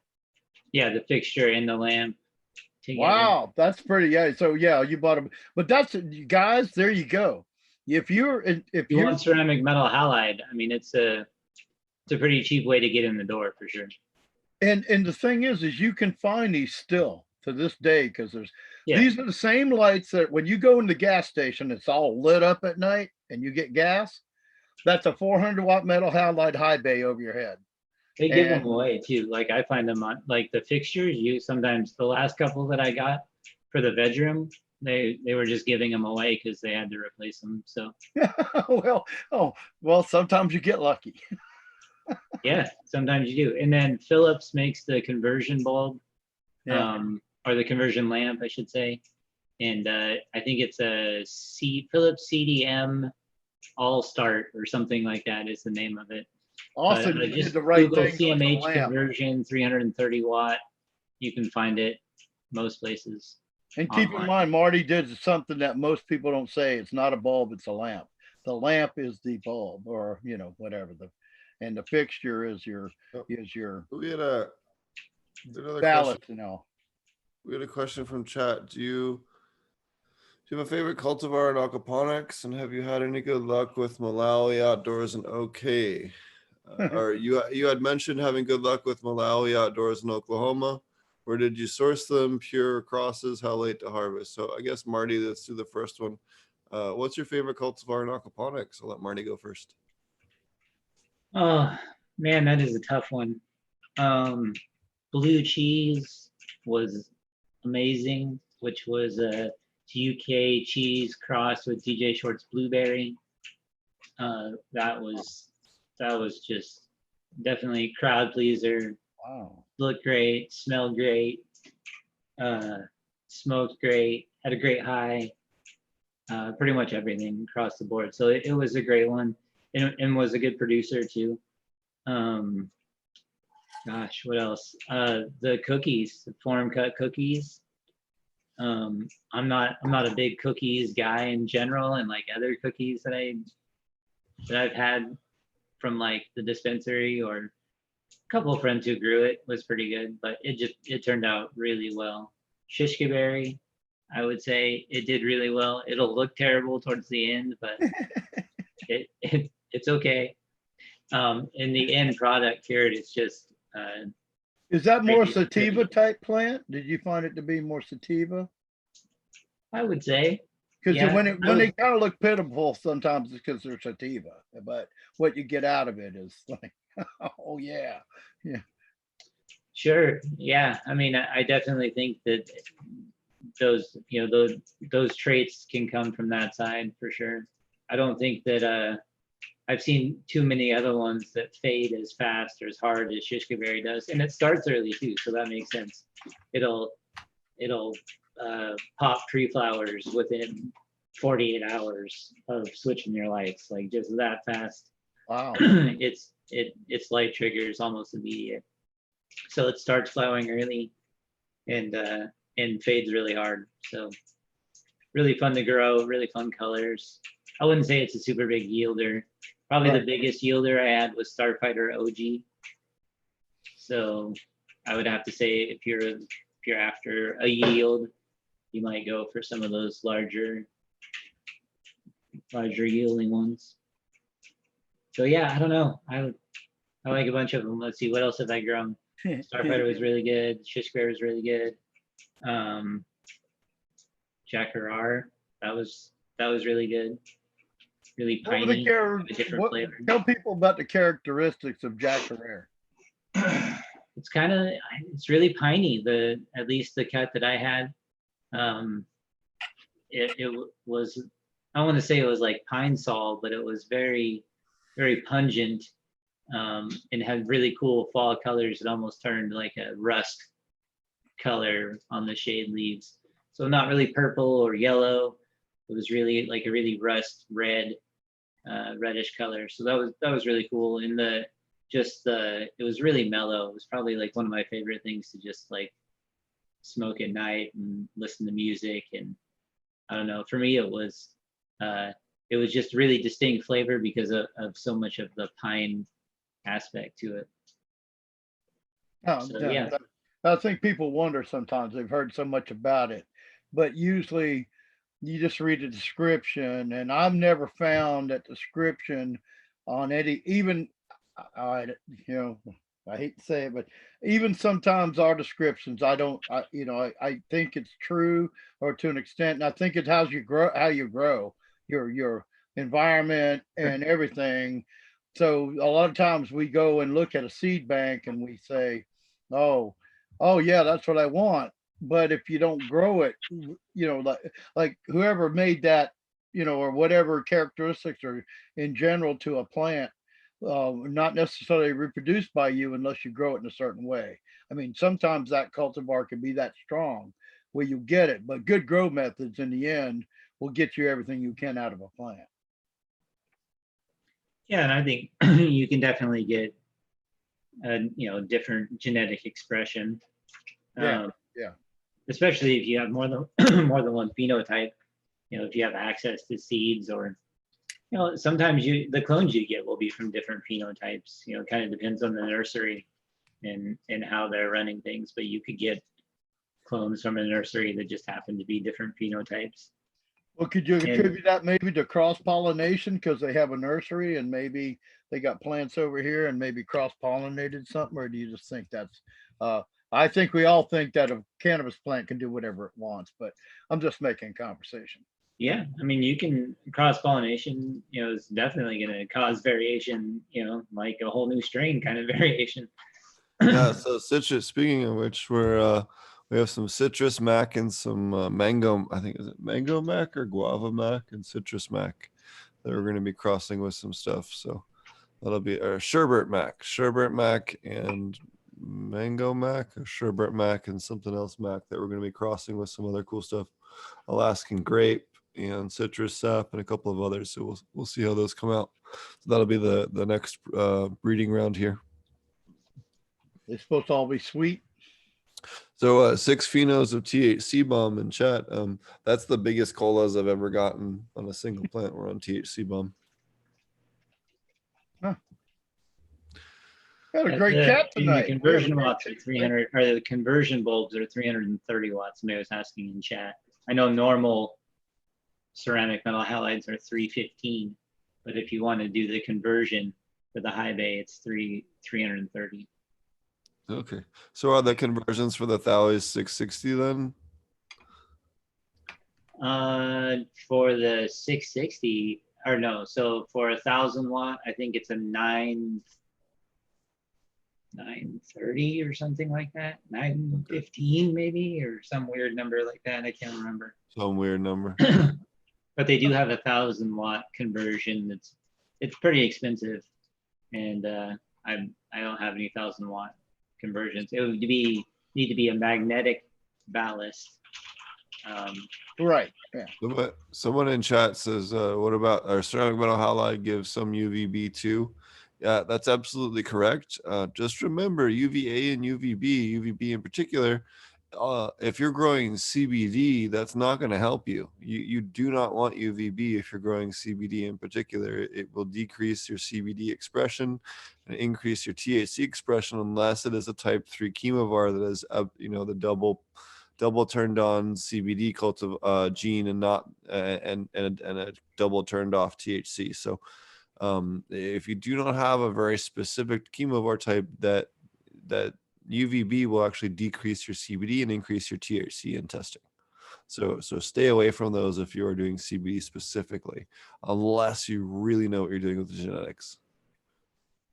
Yeah, and I saw somebody in chat was talking about Mr. D's Nugs was talking about the metal halide don't get hot like HPS. Metal halide don't get as hot, but specifically ceramic metal halide doesn't get as hot as either one of them. And like even those metal hoods down there, I could reach up and touch the hood, and it would be warm, maybe cool to warm to the touch. Those are kind of aluminum. They're aluminum, aren't they? I mean, yeah, they're aluminum, but yeah, they would still, if that was it's like a heat HPS light, it would be hot.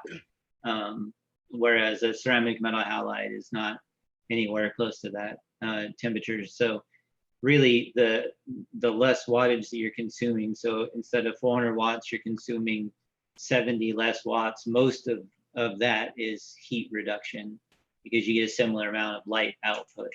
So you're really just cutting out, you know, I would say 25 watts of heat per light in the room.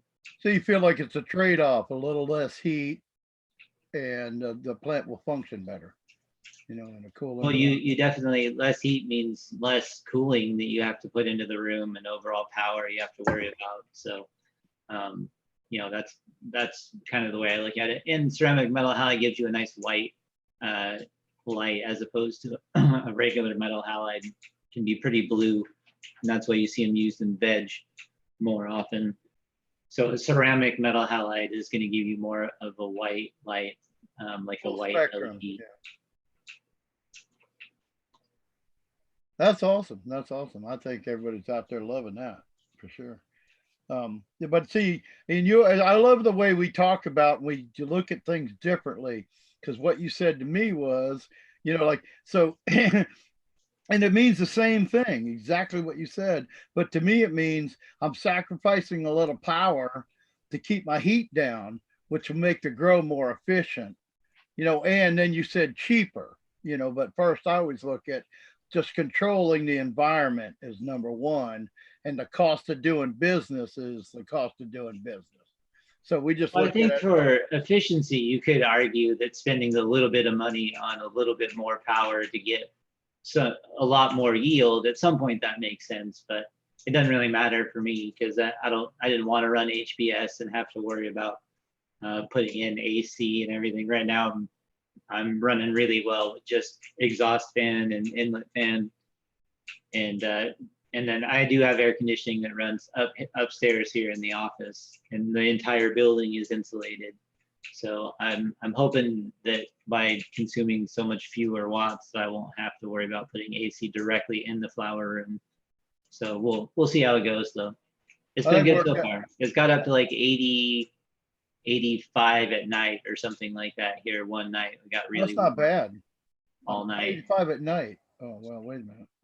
So it was pretty warm for nighttime, and it still held up pretty well. So my only concern is if the humidity ends up swinging from having the fans on so much. That's So where I'd want to do we'll see how it goes. fire in that case. You know, The monitoring system's been working really well, though. For you guys that were interested in that, I talked about the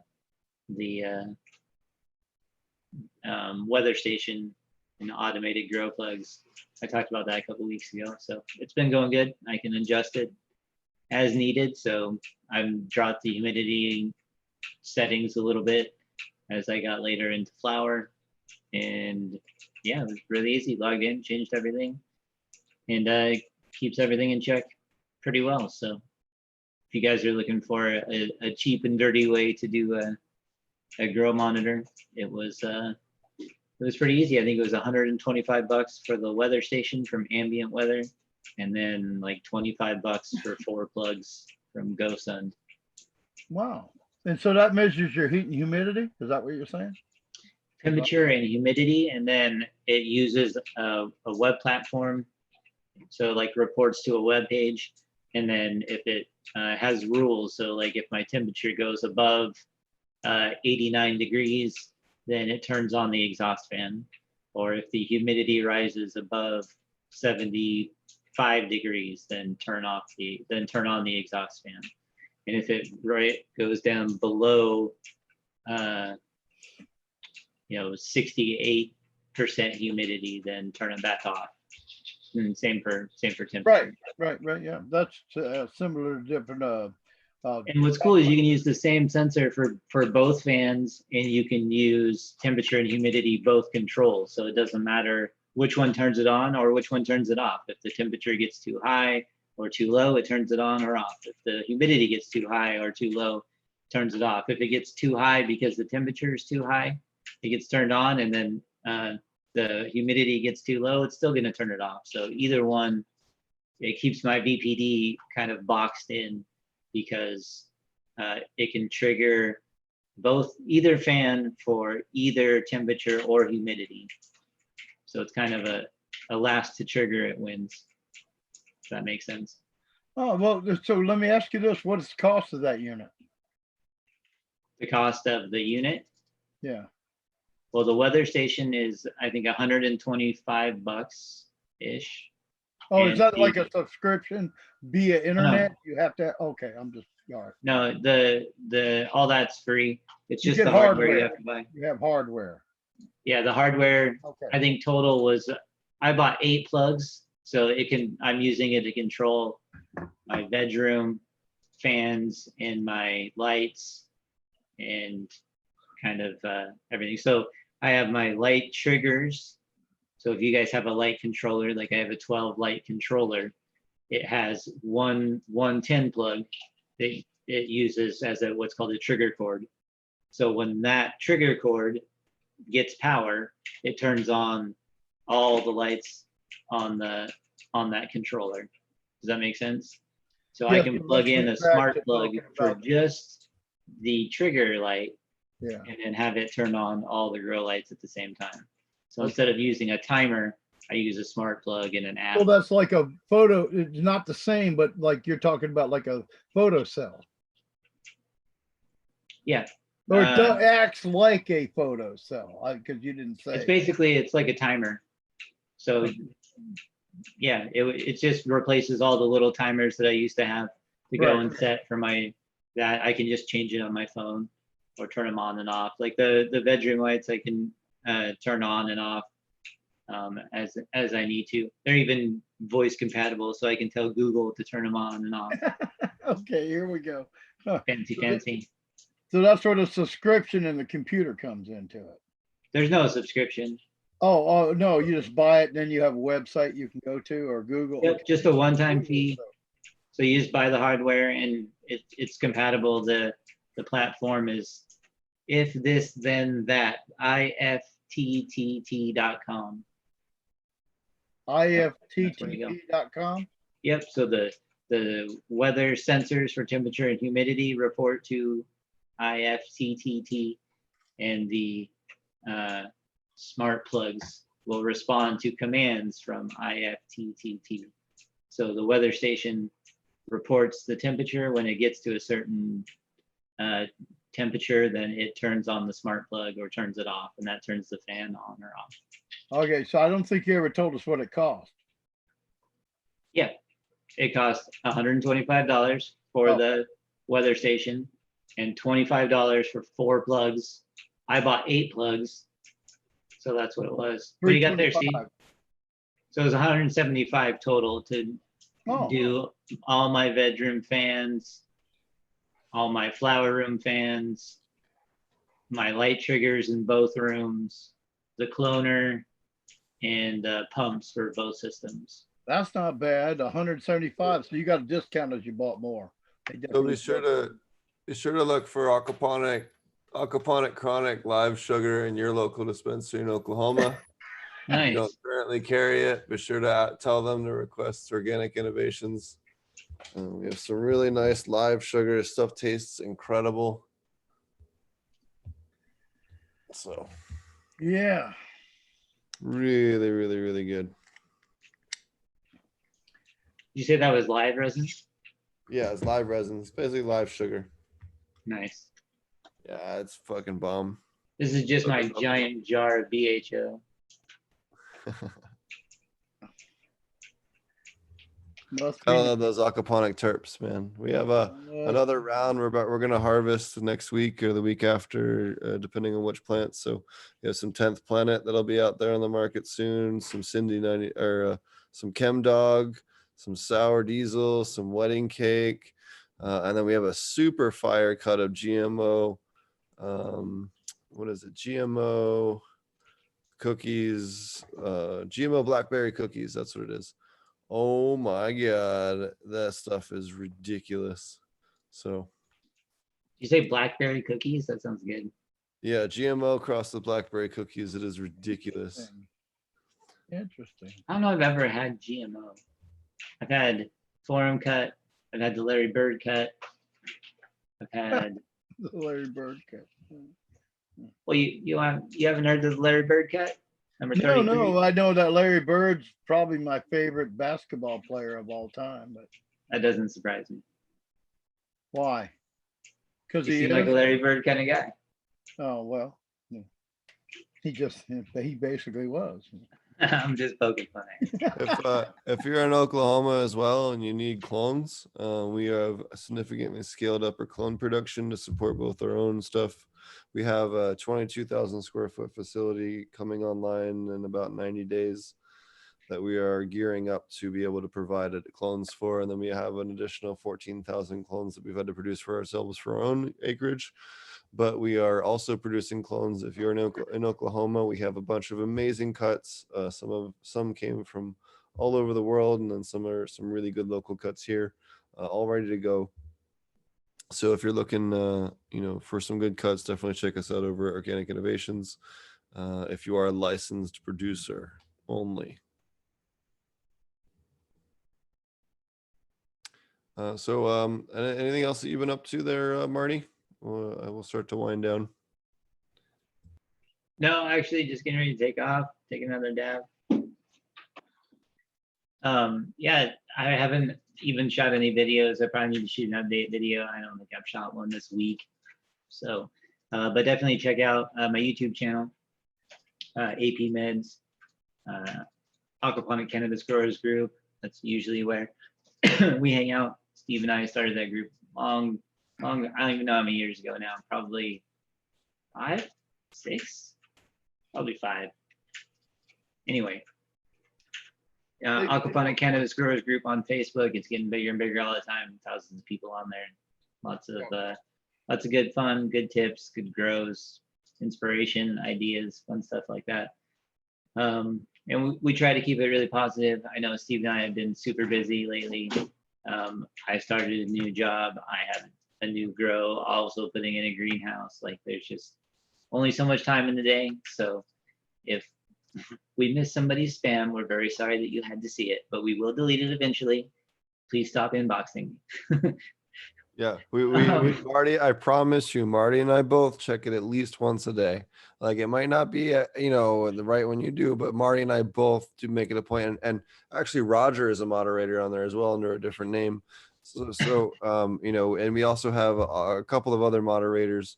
So we are looking to add 1 or 2, but I know we have 1 or 2 people being bricks lately, but they were quickly removed within 24 hours. But just again, if you do see something, just message one of us and report it, and it'll get taken care of swiftly. Yeah, and I need to start making more of a presence there now that we're getting back into stuff, and we're going to be building a new aquaponic system. And I do, I follow a lot, almost all the concepts of Steve and Marty, and we all work together to make it better all the time. So I'm sorry I haven't been a lot of a presence, but I do keep up with you guys that are interested and try to let you in, when I see that you applied to be part of the group. And yes, Marty and Steve are always posting in that group, and a lot of other great growers I see also post in that group. So Yeah, I try to post updates to it all the time. I'm always taking pictures anyway, a big proponent of that. It really helps you look back over, and for me, it helps me remember when things happen, and allows me to go back and see, oh, when did I put those in there? Oh yeah, okay. When did I switch to flower? Oh right, okay. How old is that plant? Oh, right. Okay. How long have I been vegging? Oh, let me see when I took the pictures. So it definitely helps for the record on that. And then also just to show the progression of the plant as it goes through. I always think it is nice for people to see as if you haven't grown before. It can be nice to be able to compare what someone else's plants look like at the same stage. Obviously if you're in week 2, you don't want to compare somebody's grow that's in week 8 or 9. So, and sometimes I feel like that's all people post. So I always like to let people see it transition and have that up there. So you'll see lots of pictures up there. I'm flowering for the first time in like a year. So just, I apologize in advance for the large number of bud porn that I post, but it'll be okay. you can help yourself.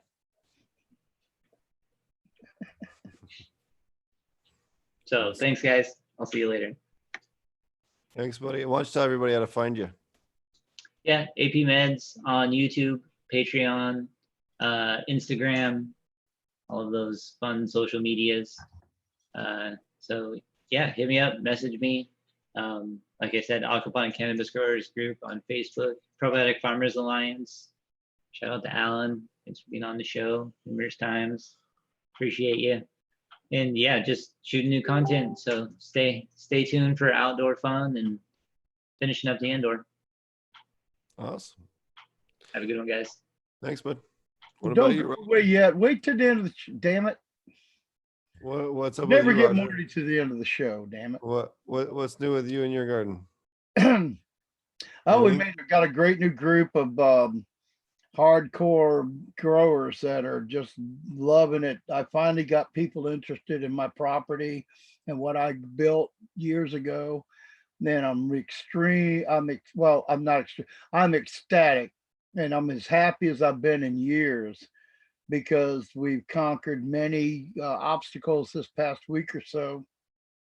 We've got appointments to conquer many more in the next month or so. And we're not going to do a whole lot this year, but we're going to get a great, I can grow until New Year's, and we're going to try to make it so that we can actually grow year round. It's just going to take a little extra work, but I think the motivation of the partnership is really happening for our farm. And I like I was telling we were talking before the show. I'm as happy as I've been in 5 years, and we've just gone through a tumultuous few months with personal, family, medical issues and licensing issues and other things. But everything has turned. We kept having faith that everything would go forward, and we'd persevere in the end because we all had a common idea. And I'm lucky to have a bunch of great partners that aren't looking to make a shitload of money or any money this year, but we're going to grow food the rest of the year for our families. And then we're going to incorporate 4 or 5 different grow methods so that we can do testing and then just have fun with it. Everything from hugelkultur to dual root zone aquaponics and everything in between, some hydro, some natural farm. Well, everything's going to be as much natural farming as we can do. So if we do dual root zone aquaponics, we'll be using natural farming in our top zone and or whatever. Have you ever mentioned have you ever named the zone? Actually, Steve, I always struggle with that, like the top zone, the bottom zone, the water zone, the soil zone is, I guess, the soil zone. Yeah, I guess maybe I should come up with names for them. Yeah, I'm always going, well, it's the top layer, so you got 2 zones. So zone 1 should probably be you could argue zone 1 would be the aquaponics because it's aquaponics dual root zone. And so so layer 2 would be the higher up layer. But anyway, who knows? Well, we're going to have a lot of fun because I've got some younger guys that are very much into learning, very much have the kind of drive and motivation to learn and be smarter about growing and doing it the right way and helping other people, much like Steve here is. So I'm fortunate to have people that have seen my partner was a fan of the podcast way before I knew him, and somehow we live within an hour of each other. And so it's turned out to where we've got such a wide, diverse idea of what we want to do. And in some of it, what we're all doing, like I believe Steve and the guys out there in Oklahoma right now are doing the same thing. They inherited a bunch of different kind of grow systems, and they're doing indoor and outdoor, and they're going to look and they're going to give us the dynamic, and they're going to give us the true measure of what they came up with after testing for the crops they grew in all these different systems. And we're attempting to do that same kind of thing. I think anybody that has an opportunity right now, you can buy into one way, and there's nothing wrong with that. Because when I started out, I was taught, figure out one way you want to do it, figure out one crop you want to do it, and then learn to grow that, and make it work, be successful at it. Of course, we all want to do more than just that. So you'll have to look at so you have to dig inside. Just remember, the more complicated you make it, the harder it is going to be to perfect things. So if you're going to just do cannabis, just do cannabis. But all that you can take from cannabis, you can add to your vegetables and fruit. Because actually, I learned cannabis first, then I learned fruit, and then I became a producer. You know, and I love it. And I love it. Steve, I'm going to hate it when you go back to Africa, because it feels like the old days, it feels like 3 years ago, man. You know, it does. Like, we're having so much fun the last couple of weeks. Chris dropped in last week, and we had an awesome conversation with him. And yeah, anyway, just a great team. I'm sorry I go on a rant, but sometimes I just want to. I've been going through a hell for 6 months, and I finally come out of the back end of the tunnel, and everything is going good for us here, I think, right now. And we're thinking positive. No, the depression is going away, because we've got it. I feel like, I hate to use the word blessed, but that's how I feel right now. So for those of you out there that understand that, I feel so blessed to have the friends I've got, and the support I've got, and the newfound support, where my team is growing, and I'm not even asking anybody anymore. People are volunteering and wanting to come out here. So I shout out to Ryan and Nate and Hal and your families, and we are going to build something here. We're going to have a community. So it's going to be great. Cool. All right. Well, I've been working hard here at Organic Innovations, just trying to get our back 5 acres in, and then get everything up to speed here, and just, increase production to the maximum capacity we can do, which has been a lot of fun. We keep working here for quite a while, and yeah, can't complain. You can find more information. If you enjoy the show, please like and subscribe. Every time you like and subscribe to the show, it helps us expand our reach. If you can tell somebody else about the show, please do. Thanks again to the Growcast and New Grows for having me on their show and helping us get the word out about all.